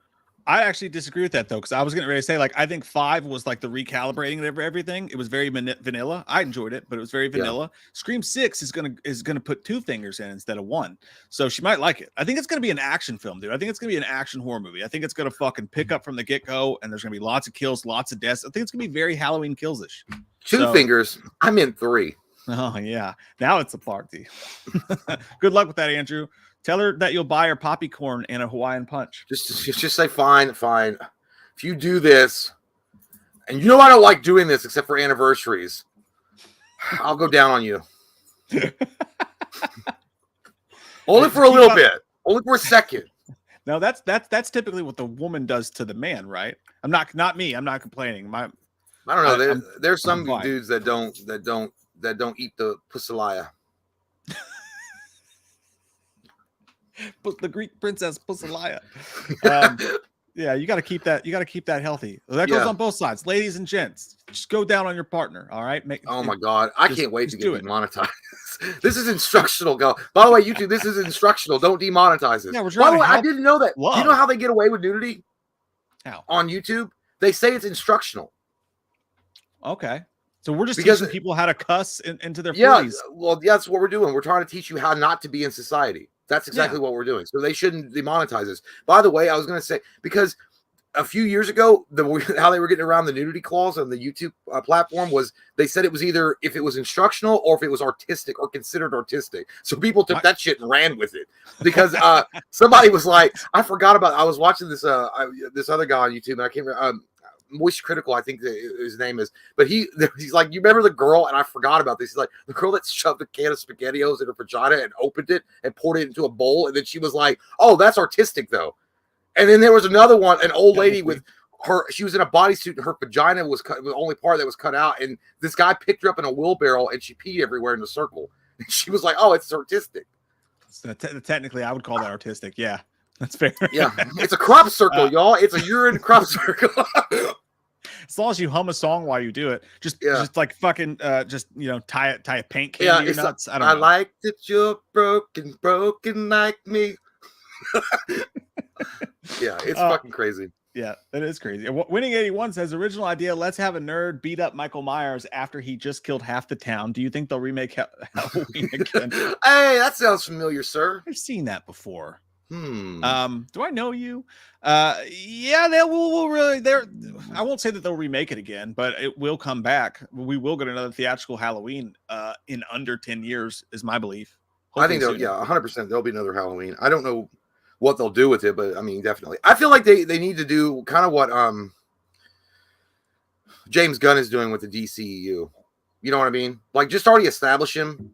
Already make him a presence, already make him known in the town, like kind of like what they did with Halloween 2018, and just don't go over the origin story necessarily. Because I feel like that just takes up too much meat, too much time. I want to get to the sucking. Let's not get any no preambles needed. Yeah, straight raw. Like we want to be raw dogged. That's what we want. Tyler Rumfeld said, "Happy birthday, man!" Hey, happy birthday, Tyler! Happy birthday, man! Hey, this is a coffee, but later we'll cheers. We'll cheers to beer to you. Oh, show. 07. Sure. Happy birthday, man. I hope you have a great day. Awesome fucking dude that Tyler Rumfeld is. Wildman Beyond said, enough horror and superheroes. Old school action needs to come back. Dude, yes. Wildman Beyond, you speak truth to choir. You come in, you bring truth with you. Hey, that's half true. That's half fucking true. All right. That is not wholly true. I would not say stop with the horror, but bring back the old back. Yes, bring that back. I feel like a Paula Cole song. Where have all the cowboys gone? Like, where are they? Where's all the action heroes? Where are they at? I don't see them. I just see Jason Momoa with beautiful hair. Where's all the action John heroes? Wayne. Yeah, dude. I think it will. I really think it will. We just need. I don't know, dude. Is it? I don't know. It's like dislike to be macho these days, right? So like that's like people don't like that. Well, they don't like the big bodybuilder type of superhero He-Man that they used to have. So yeah, it's not really a go thing anymore. I mean, except they have Dwayne Johnson. I mean, I thought he was going to be the new face of like, well, because he did the rundown. Well, they started him off that way because he did Scorpion King first. It was kind of the Conan the Barbarian. Then he did, which Scorpion King sucked. And then they did the rundown, which I enjoyed. And then he did a couple of the other ones. I was like, oh, okay, he's going to be like the new Arnold. And it just didn't happen. I don't know what happened there. I like Dwayne Johnson. Don't get me wrong. I'm just saying it just didn't work. Yeah, he's too. I mean, Batista's great, but he's already older. You know what I mean? By his own statements, not mine. And I just think that like, what's gonna suck, dude, is what's gonna happen. What action needs to really come back is to have the actors to do it. You need that charismatic, also fucking ability. With the ability to be badass. The problem is that it's going to come out and it's going to be a macho dude and they're going to make it a political thing. You know what I mean? Like, so. Yeah. Well, the thing about it is well, I think they try to. In the Expendables 3, they tried to set up the new generation of action heroes. And I'm like, what the fuck did you huff? Arnold, you huffed paint. So Stallone huffed it with you. There's no way I would follow these guys as the next generation. Lutz? Holy fuck. Yeah, Kellen Lutz and Ronda Rousey. Yeah, it's like they went to pass the torch and there was just no one there, so they dropped it and the whole building burnt down. It's like, well, we had to give it to somebody. The Olympic torch has got to be lit. Jake Gyllenhaal's a start. I mean, like he may not know karate, but he's like the Roadhouse. Maybe fucking Roadhouse does it. You know what I mean? Hey, maybe it all starts with Roadhouse, man. Maybe Gyllenhaal brings it back. I don't know, man. I don't know. Andrew Garcia says, Wham, hope you guys are good. Happy Scream Week. It's fucking Scream Week. I'm excited too, my friend. It's going to be a great one. Yeah, I'm planning on going to see it. Oh, you are going to go see it? Not like the day of, but I'm planning on seeing it. Yeah. I don't know what that means, Stephanie, but I thought she was talking about one of the kids is in there. I don't know. You didn't hear that, dude, but Ellie just goes, "It's me," from the kitchen. Oh, it's you. Jesus Christ. I thought that was Ellie. That was my wife. That was weird. JK Rants Review says, unpopular opinion, Escape from LA over New York more. I agree. No, I enjoyed LA way better. 100%. Crazy. 100%, dude. It had Bruce Campbell and it was his great cameo. I liked it better. I really did. I mean, it was the same story as New York, 100%. It was exactly the same story. Except that it was in LA and not New York. But yeah, dude, I enjoy it. For some reason, I liked that movie better than New York.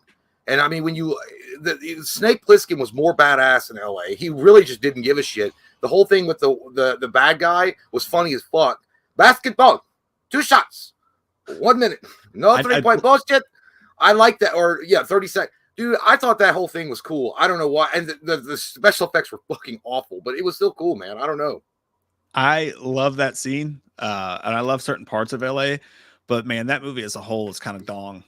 Like I love that movie. The special effects and the corniness of it all. Like if you like as just like a fun, it's almost campy. I'd say it is campy. It's like a fucking scary movie version of the first movie. I don't know. I feel like at the time it was like I don't. It's so weird. John Carter. It's literally the same movie. Like it's not like the premise is exactly the same, except it's not the president that they need to rescue. It's the spoiled daughter. Yeah, same story. I just can't do the effects are just like seriously like CW level awful in that movie. Well, that was like I mean it wasn't a huge big budgeted movie, and that was just like par for the course in the late 90s. But I mean it wasn't. I don't know, man. Maybe it was because that was the first. Like Escape from LA was the first movie of the escape. Like I think I watched that one first, and then I went back and watched New York. Yeah, I did too. Yeah, I always like John Carpenter's response to that guy. He was like, seriously, man, what the hell happened with Escape from LA? And John Carpenter goes, hey, fuck you. Right there. Yeah, I liked it. Yeah, I thought it was pretty cool. I like it. Don't get me wrong. I just don't think it's good. But Bry Guy says, I know Jay's a bigger gamer, but are you boys going to be checking out Resident Evil 4 remake this month? I actually played the first 3 remakes. Yeah, I mean, I didn't get a chance to play the demo. I might. I mean, I liked Resident Evil 4 when it came out on PS2, the original one, but I haven't played it since. I feel like I need to stop trying to make Resident Evil 4 or Resident Evil happen in my life. Like it was great back in the day, but every single time I try to get into it now, I'll play it for a couple hours. Be like, you know, maybe I just need to let it go. Dude, I literally play it, and then April just watches me. She's like, go in that door. I'm like, no, I got a strategy. Don't tell me where I gotta go because you're gonna get me killed. Okay, I gotta get a green herb and a red herb and mix those up so I can have a super powered recovery health item. You don't know what you're talking about. Obviously, the clock's on the other side, but no, it's fun. Yeah, it looks good though. It's gonna be yeah, I'll check it out maybe. Yeah, me and Cody used to sit and watch you play that game all the time too. It's good times. Winning 81 says, me to my wife tonight, babe. This D or babe, S this D. It's instructional. I will report back Thursday with my updates. Yeah, you make sure you do Winning 81. I want to know the full details. All of it. It's for a sex ed class. It's for the children. They need to know what they're doing. Suck me, beautiful. What? This isn't Grandma's house. The Cretster. Oh shit. Caleb Parker said, Jay, me got a PS5 and an Xbox. Let's play. Sorry, Sal. That's okay. I have an Xbox. All right, I have an Xbox. I don't have PS5 yet, but we did talk about that. We may wind up. We might go into to get the PS5. Okay. Yeah. Just might do it. Switch over. Just might do it. I might make it happen, man. Dan Murphy says, my thoughts on UK plus 375 odds in the SEC tournament. Not bad. Could be higher. But you know, they're streaky. I mean, we're streaky. So we could lose in the first round or win the whole fucking thing. So I mean, it's worth a flyer. But we got John Calipari. He doesn't give a shit about the SEC. He said that so many times. He's not even going to train to really fucking win it. And we're also playing for seeding. So the question is, does John want like a 6 seed rather than like a 4 seed? I do. He just doesn't. I don't think he gives a shit at all. Even when it's important for the seeding. Obviously, you need to win to get a really good seed. He's going to be like, I'm not wasting energy on that. I got fucking Italian restaurants I got to go eat at. My boy's getting ready for the NCAA tournament. He literally posted on his Instagram like 2 days ago. I saw it. He was like, he was in some Italian restaurant in New York. Yeah, man, God, we fall. I can't even watch them, dude. They make my blood pressure go through the goddamn roof. It's just crazy how badly. When's the last time we won a national title? 2012. It's been 11 years. Well, it has been. And last year we got beat by like North Iona of Wichita, San Diego State. Yeah, 3rd Street of Iona. that was their name. Sister St. Mary's Catholic School of the 7th. Michael Parton said there needs to be a gay macho action movie. I'd see that in the theater like 10 times. Honestly, maybe that's the route. We just need maybe that's the way in, Michael. Maybe that's the way in. We can please everyone. That's great. Get in the gym, Mike. I don't give one. You can be gay, whatever. Just give us a fucking action movie. I don't give a shit who you're banging in the back. Hey, you keep talking like that, Carl. I'm gonna take you in the back and fuck you. Yeah. Just gnomes. Thanks, buddy. Okay, so why do I click? Stop clicking it, Mike. God. And Jonathan Gerardo says, do you all like sorts of movies with all male casts? I like. Are you saying we only like movies? I don't know what you. I like movies. That's a great movie. Tu Wong Fu. Thanks for everything, Julie Newmar. Yeah, I can live with that. Sure. Yeah, but I mean, if it's a good movie, it's a good movie. It doesn't matter if they're all male. Yeah, just ups the boner factor. As long as they're not all female, because they don't belong in movies. Okay. Yeah, they need to shut the fuck up. For every woman that's in a movie, that's some man at home not getting his meal. You know what I mean? The only reason they need to be in a movie is for a sex scene and boobies. I don't want to see them for anything else. Obviously, joking. But yeah, if it's a good movie, it doesn't matter what the cast makeup is, as long as it's a good movie. 100%. 100%. Escape from New York is getting a recall. We have heard about this before. Dexter, go on. This new dog doesn't understand. He's gonna knock over my shit. Dexter, go, skadoodle. Escape from New York filmmakers Radio Silence teased their vision for it. It had originally been described as a reboot, but Radio Silence filmmakers and Scream filmmakers say it's more of a requel. And they said, I don't know don't think we know enough about the movie yet to be able to say anything, but yes, requel is the idea. They confirmed there's no way to remake how great that movie is. It would be a fool's errand to try. So, we'll try to borrow what we love from it and find a new way to put the package together. That doesn't sound good. Well, Russell's not going to be, or they said they don't know if Russell's going to have anything to do with it or not. Here's the thing. If they're going to do another escape movie, why don't they just try to reunite John Carpenter and Kurt Russell and do one more? Like an old as fuck Snake Plissken. He goes out on his shield. He dies in this one. And then that's it. Like wrap it up and do a badass trilogy with it. And that's it. And you know what? I guarantee you John Carpenter would come back for that. He would. And I know Kurt Russell would. If they got the team up again, 100% you could make a third movie with and just do it one more time. The Swan Song. I don't know, man. I don't know if John Carpenter. So I think I saw in a recent interview with him, he was like, "Well, I would come back to film if they just made it sure that I didn't miss any of the basketball games." It's like, motherfucker, that season's like they play like 160 games. Like, when are you going to be available?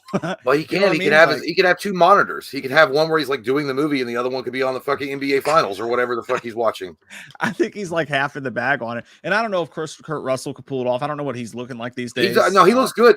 He's older. I mean, obviously he doesn't look like that anymore. That sexy fucking shadow beard. But I mean, he could do it. You could definitely an older like an old man Logan type. That's what he looks like. Old man Logan, Snake Plissken. I just do it like that. But he hasn't been in an action movie in a long time. I mean, he's doing like Santa Claus movies and like he did Hateful Eight. Once Upon a Time. Hateful Eight, yeah, but I mean, he wasn't doing any stunts or anything. You know what I mean? Well, I mean, he's not going to do stunts because he's 100 years old, but I mean, he can still do it. I mean, it's not like they haven't used stunt doubles. So. Yeah, no, I would love to see. They should call Old Man Plissken. That's what they should call it. The weird thing is in Escape from LA, they mentioned Cleveland, and you never understood what that reference was. They could even do a prequel to Escape from New York. I don't know who you're going to cast to do Snake Plissken. I don't really want to see it, but I'm just saying, like, because he was like, oh, like that shit that happened up in Cleveland. Yeah. And I was like, what happened in Cleveland? What happened in Cleveland? The Browns still suck. Oh, yeah. You and I remember Budapest very differently. Yeah. What about his son? His son. I don't know. I don't know if his son can act. Oh, yeah, dude. He's been in a bunch of shit. Oh, yeah, that guy, the U.S. agent guy. I don't know about him, though. What's his fucking name? Yeah, I don't know about him. I don't know. It's got to be somebody that I don't think Kurt Russell's son would be Wyatt Russell. Wyatt Russell. Yeah, I know who you're talking about now. I don't know. No. He was good in Overlord. He was good in July. He was good in The Falcon and the Winter Soldier too. I don't see him as somebody like Snake Plissken. I just couldn't see it. Yeah, I don't know. I mean, I'd be interested. I'm interested in the movie just because it's radio silence. Same thing. Like, I mean, they fucking nailed Scream, and like they're good directors and they make interesting stuff happen. So I think it could rule. I'd be into it. I'm down for it. 110,000 fucking butt fucks %. You know that? Mm-hmm. I meant it. Hang on. A lot of butt fucking. I love butt. Your butthole's gonna sound like the windy tunnels of Chicago. Who doesn't love to butt fuck? I don't know. Mormons, Puritans. Yeah. Speaking of which, we got a movie with a Mormon in it. We're about to talk about. No, he's a New Ager. Yeah, New Age. Well, I know, but they kind of are like Mormons. They seem like Mormons. Hang on one sec. I gotta pull up the story. I'm trying to find this fucking story. I accidentally closed it because I'm a piece of shit. Nobody likes me. My breath stinks. It smells like pee and butt because you yeah, eat that asshole. Yeah, he that's the butts. Where the fuck is this fucking news story? Damn it! Did I dream this happened? You dreamed it. It's not real. Nothing is real. Follow the white rabbit. Yeah, it's called mescaline. It's the only way to go. Dude, we need to fucking hire somebody to like do this part because I'm trying to talk and do all the fucking technical stuff. It's making me feel all weird inside, like when we used to climb the rope in gym class. Okay, here it comes. No, fuck, that's not. Okay, here it is. Yeah, Evil Dead. I don't know if this is one I saw, but there was news about. So as we all know, Fede Alvarez, who Fede Cent Alvarez, Fede Alvarez, who produced the successful Texas Chainsaw Massacre reboot, in our opinion, and Don't Breathe, and he did the Evil Dead reboot successfully, is doing the new Alien movie. Welcome to Raccoon City. Didn't that bomb? I think it bombed. No, you're thinking of Resident Evil. Didn't you just say Resident Evil? I don't think so. I think I said Evil Dead. He's doing the new Alien. Oh, Evil Dead. Yeah, you did. Okay, yeah, never mind. Yeah, he did the Evil Dead remake. And I'm trying to find out where the actual news is on this. Sorry, again, I had this pulled up. But per the Hollywood Reporter, while he may be at the helm of the new Alien sequel, his film is not a remake. It's going back to the franchise roots established in the first Alien films with Sigourney Weaver and company by being about a colony of young folks trying to, so it's not, she's not in the movie, but it's going back to that idea. A colony of young folks trying to survive the onslaught of everyone's favorite space monster, the Xenomorph, the creature of the acid blood and the second mandible. Is that a wiener joke? I don't know. Sure. But what's the fucking news here, man? Like, we knew this. I swear to God. Yeah, I mean, that's fine. I mean, what did it say? A sequel? Yeah, it's a sequel. Yeah, because I mean, I wonder if it's going to be a sequel to Alien Covenant, or if it's going to be a sequel to Alien 4, which is fucking terrible. You know what? The Alien franchise is the weirdest thing ever, dude. Because first off, Ridley Scott was like so weird about the whole thing with Prometheus and Alien. Like Prometheus, it's not Alien. It's not an Alien movie. I don't know what people keep on. It's not Alien. Then it's suddenly it's Alien. It's a prequel. It's an Alien prequel. Well, people should love it. And then he got weird about the whole thing with like, I don't know. There was a time I remember Michael Biehn had said something to the effect that they had worked on with some director doing a movie with Sigourney Weaver where it was like they did the justice to the character, like in Aliens. Like the sequel to that, like an actual, like they erased Alien 3 essentially and Alien Resurrection, and they brought Sigourney Weaver back because the thing is Newt and Michael Bihn's character die off screen. You don't even get to see them in Alien 3. It's just like they get thrown away. That movie was such a fucking mess. That movie was a mess to make. That's what Neil Blomkamp wanted to do, right? He wanted to bring back I think it was Neil Blomkamp, and bring back Michael Biehn. Yeah, so it's so weird. Like that's such a strange franchise to me. Like. Because you come off the hot, like amazing success of Aliens, like it's never been hotter. Oh my God, the Hansel's so hot right now. You have this great momentum going, and then it just like you do Alien 3. She like G.I. Jane shaves her head. The two of the characters that she survived with at the end of Aliens are dead off screen. You don't even get to see what the fuck happened there. She has an alien burst through her stomach and then kills herself in order to prevent the spread of it. It was just a fucking awful movie. And then you do Resurrection, which is even worse. And she's a clone. So this might be good, but it depends on the sequel they're doing it of. Like if they're doing a sequel to the fourth one, it looks like I think what it is. It's a sequel in like name only. I think all that other stuff in the universe happened, but we're not really pushing. The way I'm reading this, because it says this now 9th installment of the franchise will focus on a group of young people on a distant colony. The group finds themselves in a fight for their lives with the titular alien, titties, a creature known as Xenomorph, whose race propagates by implanting eggs into people's stomachs via face huggers, with the juveniles eventually violently bursting out of the host's chest. So to me, it almost sounds almost requel-ish. Like they're not even going to talk about the other movies of the franchise, except for that we know a Xenomorph exists. We know that they exist in space. These are young people trying to colonize, and then the Xenomorph shows up, bing, bang, boom. Kind of what we were talking about with Halloween, right? They're going to keep it simple. Just have new people in space and new aliens coming to kill them, and there we are. Maybe just bunch of fucking young people doing their TikToking, and then all of a sudden it gets interrupted by Xenomorphs, and then they have to fight for their life. Oh my God, sign me up. I can't wait. Well, hopefully it's good. We'll see what happens. But Fede Alvarez is good. So I mean, if he's got control of it, it could be good. It could be good. Yeah, and he's usually only producing shit. So for him to be directing is pretty cool. It's probably the only reason we haven't gotten any new news about it. The Texas Chainsaw Massacre sequel we were promised way back when, because this is probably a huge undertaking of a movie. But yeah, I'm excited about it, man. With him behind it, it's going to be fucking horror. It's not going to be. It's going to be more. Which is exactly what it should be. Yeah, I agree. 100% it should be. Yeah. So I'm looking forward to that, man. I'm excited about it. So that I believe brings us. Even though it's weird for me is someone says how would you classify as like Alien? Was it horror or is it sci-fi? I would say obviously it's a sci-fi horror, but if you were going to put it, if you owned a video store, where would you put it in a category? Would it be in horror or would it be in sci-fi? I think I'd have to put it in sci-fi. I'd have to. It depends on the movie though. I mean, you could definitely easily classify the whole franchise as sci-fi, or the whole franchise as horror. I mean, definitely it's sci-fi horror action. Well, the first one is 100% is the one where you're weird on it. First one's horror. Second movie's more action than sci-fi or action horror, and sci-fi. And then the third movie is a fucking dog shit. it's more of like an indie film, right? Like it's like a weird indie drama than anything else. And then the fourth one is pure action. Well, the fourth one, the fourth one just smells like someone got paid, and that's all it smells like. It smells like money. It smells like money. It smells like nobody gave a shit and how much money we're getting from this. But yeah, it was just like, I don't know. I don't know why these thoughts pop in my head like that. I'm like, oh, well, if I had a video store, like, how would I classify certain movies? Like, would Alien be in horror, or would it be? I mean, I would think about this stuff. Like, how would I put it in my section? Yeah. I don't know. I don't know. I guess it would just depend on the day. There's no wrong answer, except for maybe comedy. Because you can't put Alien in horror and then put Aliens and Alien 3 in sci-fi. It just wouldn't work. Yeah, that's true. It's kind of weird either way you go about it. Loomis Coffin Cutie said Alien Resurrection over Halloween Resurrection. Oh, well, I would take it. I'd rather watch fucking clone Sigourney Weaver do cash-in performances than Busta Rhymes karate kick Michael in the face. Yeah, 100 times. I think I'm with you on that one. I think I go there. My heart burns there too. Holly Roxy, what's up? How are you and Rover Nere doing?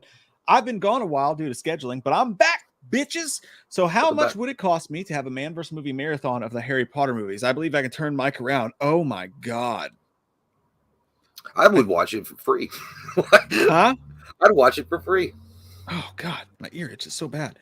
Yeah, I don't know if I ever want to do that. I'll do it. I'll do it. We'll explore Hogwarts magic together. It'll be so much fun. Severus Snape, I still love you, even though you did wrong. Tell me about it. I tried to do that once. Like, I tried to watch them with Katie once, and I got through the first movie, and I was like, this fucking sucks. Well, that's the problem right there. Is you went to the first movie. You can't watch Sorcerer's Stone and the second one because when it gets more adult, it's a little bit better. I mean, I liked them all, but the first two are definitely for like children's magical Disney World retreats. But I still enjoyed it. But when you get to the third one, especially, and then the fourth one, they get darker as they get older and a little bit more serious on the topic. It's way better. But that's what I was going to say. I have seen the later sequels, though. I mean, I haven't watched them in a row because I can never get through the first and the second movie to like keep the franchise going. But I took Katie to see a couple of them, like Order of the Phoenix. I think that's one of the better ones, right? I'm pretty sure I saw that in the theater and it was just that's pretty good. Yeah, it's the fifth one. I had no idea what the fuck was going on, but I was like, well, that's the problem. If you don't have any attachment to them, then you don't give a shit. But I don't know. I never saw them in theaters. No, I saw Deathly Hallows part 1 and part 2 in theaters. I don't know. It's one of those movies that you really like. It's like Star Wars for me. Like Star Wars, you have to start like that's why they started goddamn the original A New Hope in the middle of the story because it was the best part. If they had started at episode 1, nobody would have watched it because it'd been too boring. They'd be like, "What the fuck is going on?" She said, "I'll settle for Jay." Thank you. I got excused. Yes. Yeah, I want to, man. I wish I can enjoy. I don't like it when other people can enjoy things I can't enjoy. I want to enjoy it. I just can't. Also the thing about those movies, they're long as fuck. I mean, that would be. Yeah. I mean, you're talking about like how I think like the Deathly Hallows are like close to 2.5 hours each. So fuck, dude. Never say never. But I don't want to. We'd be done. We'd walk out of the fucking house like goddamn with capes on and be wizards and talking in clipped British accents for no reason. Didn't they do that in they did that in Yes Man, I think. They dressed up and they went over that house for the Harry Potter marathon. I don't know. But anyway, so our review of The Whale is what we're going to close the show out with tonight, talking about that. The Whale, if you've not seen it, we'll keep it spoiler free. I think the synopsis is pretty much the spoilers, but this movie it's going to be one of the main movies talked about this weekend with all the Oscar stuff coming out.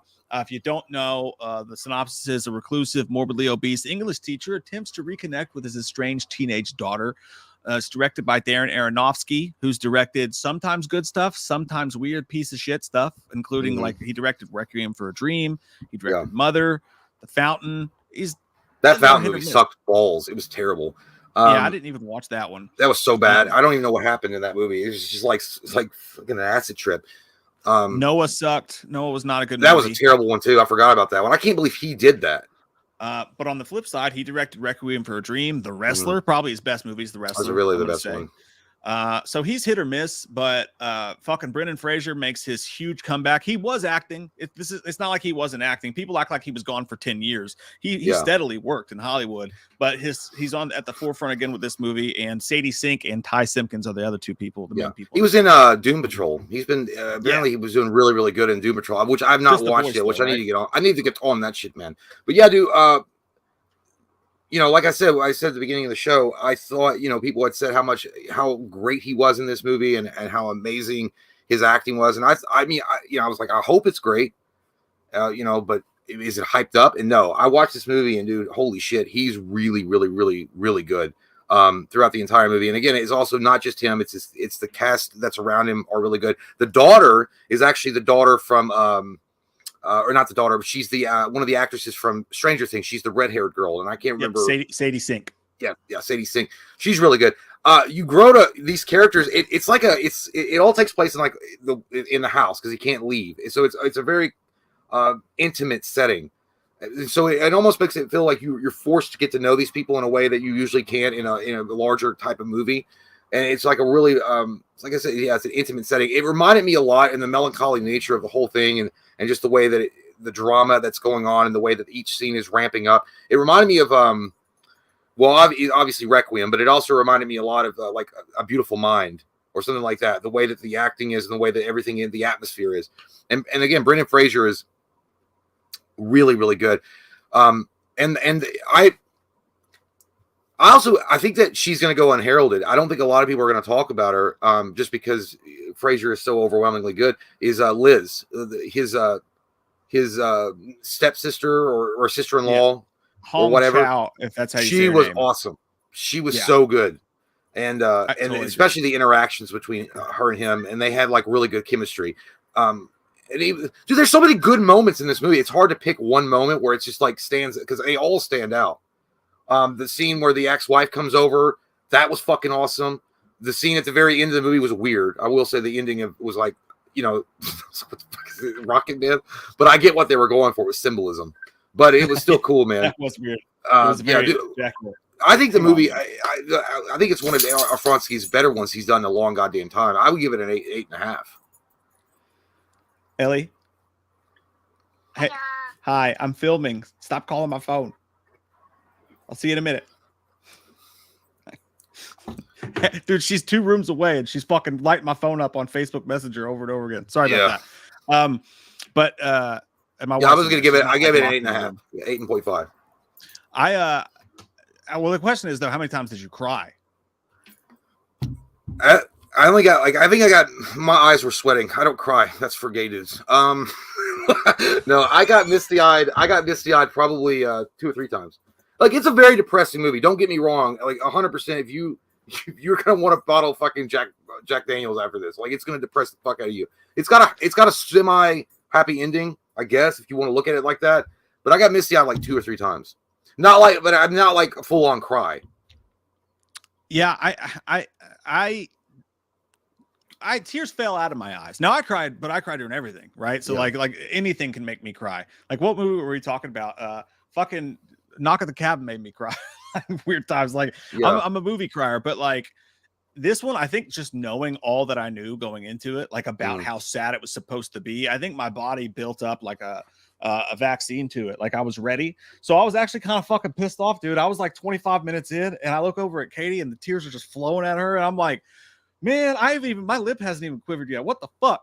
And then like 15 minutes later, I was like, yeah. And then, dude, it got her fucking bad though. I don't think she knew what to expect. I have literally never ever seen not only her, but I've never seen anybody cry that hard during a movie, dude. She had to stop and get up and like get tissues. You never see me watch Homeward Bound, the ending. I've never seen anything like that in my life. I mean, I had a wet face by the end of it, but the thing about it, dude, is like, I think if you over dramatize it in your head and all the stuff that's been said about it, I kind of went in expecting it to blow me away, like as a movie on its own. Yeah. And it's really just straight fucking forward and just sad, So like, it's the only thing I think that's actually like over the top, like in your face, amazing is straight up Brendan fucking Fraser, dude. Because he is amazing. He definitely deserves an Oscar. Well, the thing about him is also you can tell how much of a good guy he is in real life. Like it just shines through. Even I know he's acting, obviously, but you could just tell because Brendan Fraser in every interview that he's ever done, even the horrible, terrible things that happened to him, he's always been like a very kind, open, down to earth dude. With and he's like, and he wants to talk to you as a human being, and it just shines through in the particular character that he's playing. He's a fat, overweight, obese, nasty guy as far as like what he's let himself become. But he's so gentle about, and he doesn't blame anybody, like not necessarily anybody. He blames himself for what he's become. And people make fun of him, they call him names and things like that. But he's just like, what, I've done this myself, but at the same time, I'm not going to I'm not going to let the world necessarily defeat me to where I'm going to be an asshole and bitter towards everybody. Like he doesn't, he's obviously depressed. This is not like hell. Obviously he got to this point because I can't say what happened in the movie, but it's very tragic and you can understand maybe why this particular thing occurred, but he doesn't let the world like dictate how he's going to treat other people, I guess is what I'm saying. And when the daughter comes back into the picture, I fucking can't stand her. I can't stand that little bitch for fucking shit. I don't care if she's, I don't care if they're little kids. I'll beat the fuck out of them. I don't give a shit. It's like fucking Jay and Silent Bob. I know they're just little kids, but we beat the shit out of them. Because when she comes into the picture, she's a complete fucking tool bag. You know why she's there for. She basically winds up just saying it. And he's so nice and he's so like open and giving and he wants to know his daughter that he's putting up with this bullshit. And then later on, as the film also, it does a great job evolving the characters and the storyline is paced really well. So when you finally get to the end of the movie with the daughter, you're like, oh, I see. I get it now. And because you understand what was happening there. But Brendan Fraser's character already knew that. We as the audience caught up to what Brendan Fraser's character already knew. But dude, it was awesome. Dude, you cannot talk enough. Not only was Brendan Fraser awesome, you can't talk enough about Darren Aronofsky too. Aronofsky, like that guy deserves a lot of. He put this movie together. Like I'm sure he's not up for a nomination for director for an Oscar, but he deserves a nomination at least. I'm not sure, and it's not an original story. It was a play, and the play was written based on personal experience, if I'm not mistaken about that. But he did direct the shit out of it, and I just think that. There's a lot to unpack in the movie too, aside from just the point blank story. Like you were talking about the daughter, like you hate her, but you also understand where she's coming from too. Like if she sees things the way that she sees them, but you do, she's like over the top fucking mean. She's like, you fat, disgusting. She says the F word and not the one that's 3 letters and ends with a T. Lots of other stuff. But what I like about him so much in the movie too is like you were saying when he's like talking to, because he's a professor and he goes on Zoom, but he blacks out. They can't see him in the video. But there's some Dead Poets Society moments in here too, because like the character feels like a writer. He feels like an English professor. The way that he says his words and the way like even though he's in a chair and he's like can't move around and he's covered in crumbs and peanut butter and shit, like when you can see in his eyes he emotes with just his eyes pretty much alone and his voice and the inflections in his voice. And you can hear Brendan Fraser's fucking voice in there. And it's just cool. And then like the way that they handle him moving around when he stands up and they actually make him kind of like a whale popping out of the sea when he does that like thing when he stretches out. And the movie, it says a lot about, there's a lot of religious stuff in there as there always is with Aronofsky.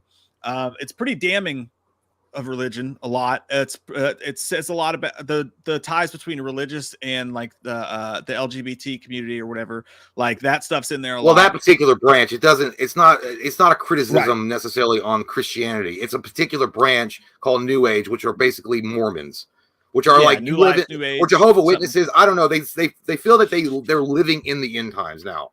Like I think that's Jehovah Witness. I think they believe that we're in the end times or that we're literally in hell. I can't remember what the thing is, but that's what they are. Religion. That I think, did they make that up or is that a thing? No, New Age. They made it up because that's the church. Yeah, it's the but I feel like it was a nod to the Mormon church. And again, I don't want to like bitch and complain about every believe what you want to believe, man. It's whatever. But I feel like in the movie there are extremists in every religion, and I think that those particular people are like there are like extreme Southern Baptists or extreme Mormons that if you don't follow this strict rule book, then you're going to burn your ass in hell. Like that's, the devil's going to suck on your lollipop forever and it's going to burn. You're going to have herpes. But here's the thing. I never heard that in my fucking life. Well, it's true. It's in the Bible. It's in the 4th book. But anyway, but yeah, I don't know, man. I feel bad. Yeah, but it does show like the extremism of religion and what it can do to certain people. But and especially those that are just that. I feel like what it also shows is people that are indoctrinated. This is what happens when you get indoctrinated by a certain belief, and it could be anything. It could be certain movements, it could be religion, it could be whatever. But when you get indoctrinated and you feel like there's no way out, there's a lot of things that are in this movie. It's deep, man. There's a lot of layers. It's like an onion, like in Shrek. You got to keep peeling back the layer. Yeah, and also with self-guilt. Like I think this there's a character in the movie that could never get over their self-guilt of who they were because they believed in this church situation and it drove them crazy. So there's a whole, like you said, there's a whole bunch of stuff going on, and the movie still at the end of the day is pretty simple. It's just a really, really fucking sad story. And there's a couple of moments, man, that just like that like when he just loses it. That, you know, the scene I'm talking about. Oh yeah. That got me too. I didn't expect that would come out like that. I didn't expect that that moment to really happen. And then when it did, it felt like Drago was like, "I was really cute," and like he punched me, or like I got punched, and then I was like, "What the shit was that?" Like I just got hit by a tank because I didn't see it. It was a surprise left hook. Yeah, it was a fucking sucker punch out of hell. But yeah, dude, that got me, dude. Yeah, that when he was screaming, god damn, and that just showed the acting. You know, again, the each scene was set up so well. Like it just ramps up this, something's going to happen. Like it's just slowly building like a bomb, and it's it's going to explode at some point. And it's done so well and effectively. And then the other thing that they do with this movie is that you really want to keep watching. Like you want to know what's going on, what's going to happen next. What is the next door that's going to go into something that's not been revealed yet. And there's also one character, and I don't really want to say what they do, but there's one particular character that is an enabler of him. Like, oh yeah, because they feel guilt. And we talk about self-guilt multiple times, but they feel guilt, and they feel like if they don't do this, then, it's no different than an alcoholic or, a drug user or whatever. And, people that want to stay with them, or take care of them, they feel like this is the best thing. If they don't do it, they're just going to get it somewhere else. So they're enabling them. They become basically their dealer. 100%. Yeah, it's sad, dude. It was sad because she's not evil. Right. I'm not going to say who she is, but she is a woman. She's not evil, but she is she has no. I feel like she's in a rock and a hard place. Psychologically, she's just fucked. Yeah, and partly because he's given up on himself too. He's like, I'm not doing anything about this. I refuse to do anything about this whatsoever. And that's the thing about the movie too, is there are no good. I mean, there's no one's a complete villain, but no one comes out of this movie unscathed. Like he's to blame for a lot of shit that's wrong in his life too. You know what I mean? Like there's a reason why people are mad at him and treating him poorly because the stuff that he's done in the past, and also his refusal to do anything about his situation. He's not like a pure good guy in this, really. Like, you know what I mean? Yeah. Well, so, I think what he, because it's not. I don't feel like maybe it's not until the end. I feel like he doesn't want to take. And maybe I'm just reading it wrong. This is how I interpret it. He didn't want to take responsibility for anything until maybe toward the end. Right. And that's when it clicks with him, or it connects. Maybe he always did. Maybe he already was taking responsibility, and this was his way of reconnecting with his daughter. I don't know.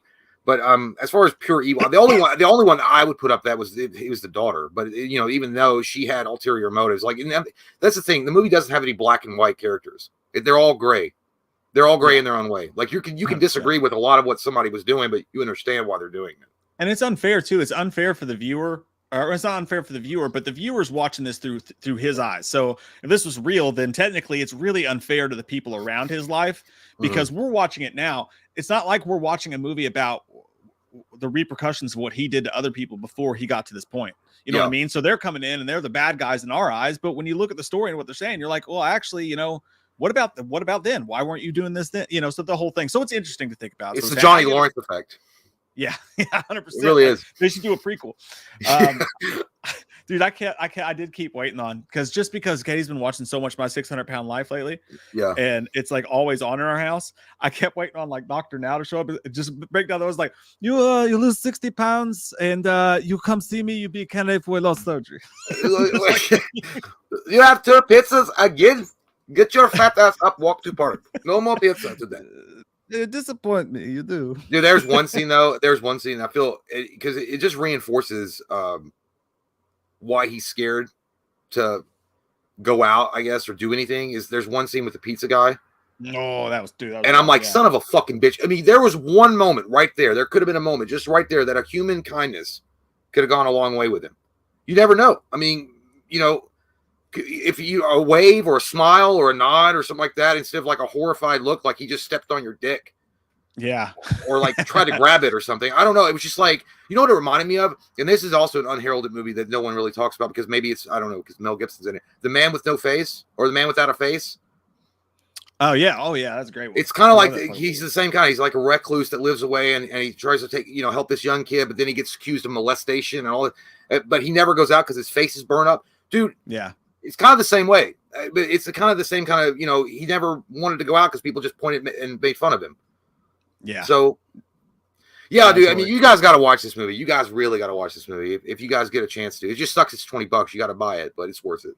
Yeah, if you're on the brink and you need a good cry, this is the one to go to. This is the Dane Cook, like you just get home and the world taps you on the shoulder. It's like, hello, world. You know, like you're like, I did my best. Like this is the movie to put on if you need to get that out. Yeah, you just go to the mirror, just looking at yourself and making yourself cry more. Like you're fascinated by looking at yourself. By the way, what was your rating? I'm gonna give it an 8. I'll give it an 8 out of 10. I thought again it was a lot more simple, and I think expectation definitely plays a factor in that. If you go into this not knowing what to expect, it's gonna blow your fucking tits off, for sure. As far as crying and like sadness goes, it's a top 5 saddest movie of all time. I think probably. Yeah. I mean, I would agree, but I definitely think that there is no doubt that the one thing that's not been overhyped or oversold is Brendan Fraser's acting performance in this. Absolutely not. Yeah, I know he's not going to win. I mean, it sucks. I mean, I know he's not going to win the Oscar, but he totally deserves the Oscar. I bet he does, dude. I bet it's that kind of story. Like, I don't know. It'll be interesting to see for sure. But yeah, Child of the Corn says favorite 10-year span of horror. Mine's 95 to 05. I'm literally gonna fucking Nick fucking Cage. He wants what he's trying to say is you stole his. He would have taken 95 to 05. Yeah, I think that's what I'm going with because you got Scream in there. Yeah. You got the mid 2000s remakes and fun stuff they were doing in there. I'm gonna steal his 95 to 05. Yeah, I'm just gonna go 1984 to 1994. That's fair. That's fair. You are missing the Halloween train, but I can't go back to this. I'm not going back to this. I'm not doing it. I'm not doing it. He's sticking to his guns. Yeah, then you got a bunch of little rocket ship titties and like all this stuff that you're I don't know what guys. Have you ever noticed that? Like in the 70s, them boobies were weird looking. They look like little Elon Musk like SpaceX rockets. I don't know what that is. I don't know why. It's like did the boobs evolve from like the 70s? It's the corn, dude. It's the GMOs. The corn. Tex Tootin said, where's my pancakes, Jay? I don't know what that means. It's at home. Make it yourself, goddamn it. I ain't making you no goddamn pancakes, you son of a bitch, Tex Tootin. That waitress at the bingo lounge been giving me the freaky eye. What does he say? Slap my my flap. He's probably queer. All over them titties. Oh shit! Speaking of which, that's a good spot to end the show on, folks. Watch The Whale, and really don't order pizza when you watch it. Don't eat anything. You're just gonna feel guilty. Yeah, you're gonna be like, God. Well, then again, it does put things in perspective. It's like, well, you don't look like that. You haven't got that far yet because again, it's not because of the weight. It's the defeatism. The defeatism of that guy. 100%, dude. Could you imagine if you were at Movie Tavern and you bought tickets to see that, and you ordered like a fucking ice cream and you had a pizza? You're just sitting there, and like that comes on, that one scene comes on, you're like, oh. Yeah. If you had the food, you just start pushing the food away. Like I don't want that. I feel like you'd have to be like Star-Lord in Guardians of the Galaxy or no in Avengers, and he was like, goes, come on, Quill, you're like one sandwich away from being fat. And he was like, all right, that's it. This is a wake up call. That's what I'm gonna get a Bowmaster. That's what I'm doing. Matty I said they just released a new trailer for Scream 6. Just dropped it. Looks great. I look forward to sticking my fingers in that. That's exciting. It's kind of late, man. Movie's out in like 2 days. Shit. Yeah, they're trying to get as much squeeze that juice as they can. Oh yeah, Matt Ryan. I can't believe you're in the chat. All right, Matt guys, Ryan. Fuck out. Speaking of which, yeah, don't just that's parting words. Don't order pizza when you watch The Whale. I don't order. I wouldn't eat anything. Probably not. Just have a sugar packet or two. I actually just drink some beer and just be like, all right. That's definitely the way to go. Did you drink when you watched it? Oh yeah, yeah. That's. I didn't. I went in there sober, and I watched it, and it still got me. Yeah, I had whiskey. I knew it was gonna be a whiskey night. Yeah. All right, guys. We'll see you guys Thursday. See you guys. Bye. Bye.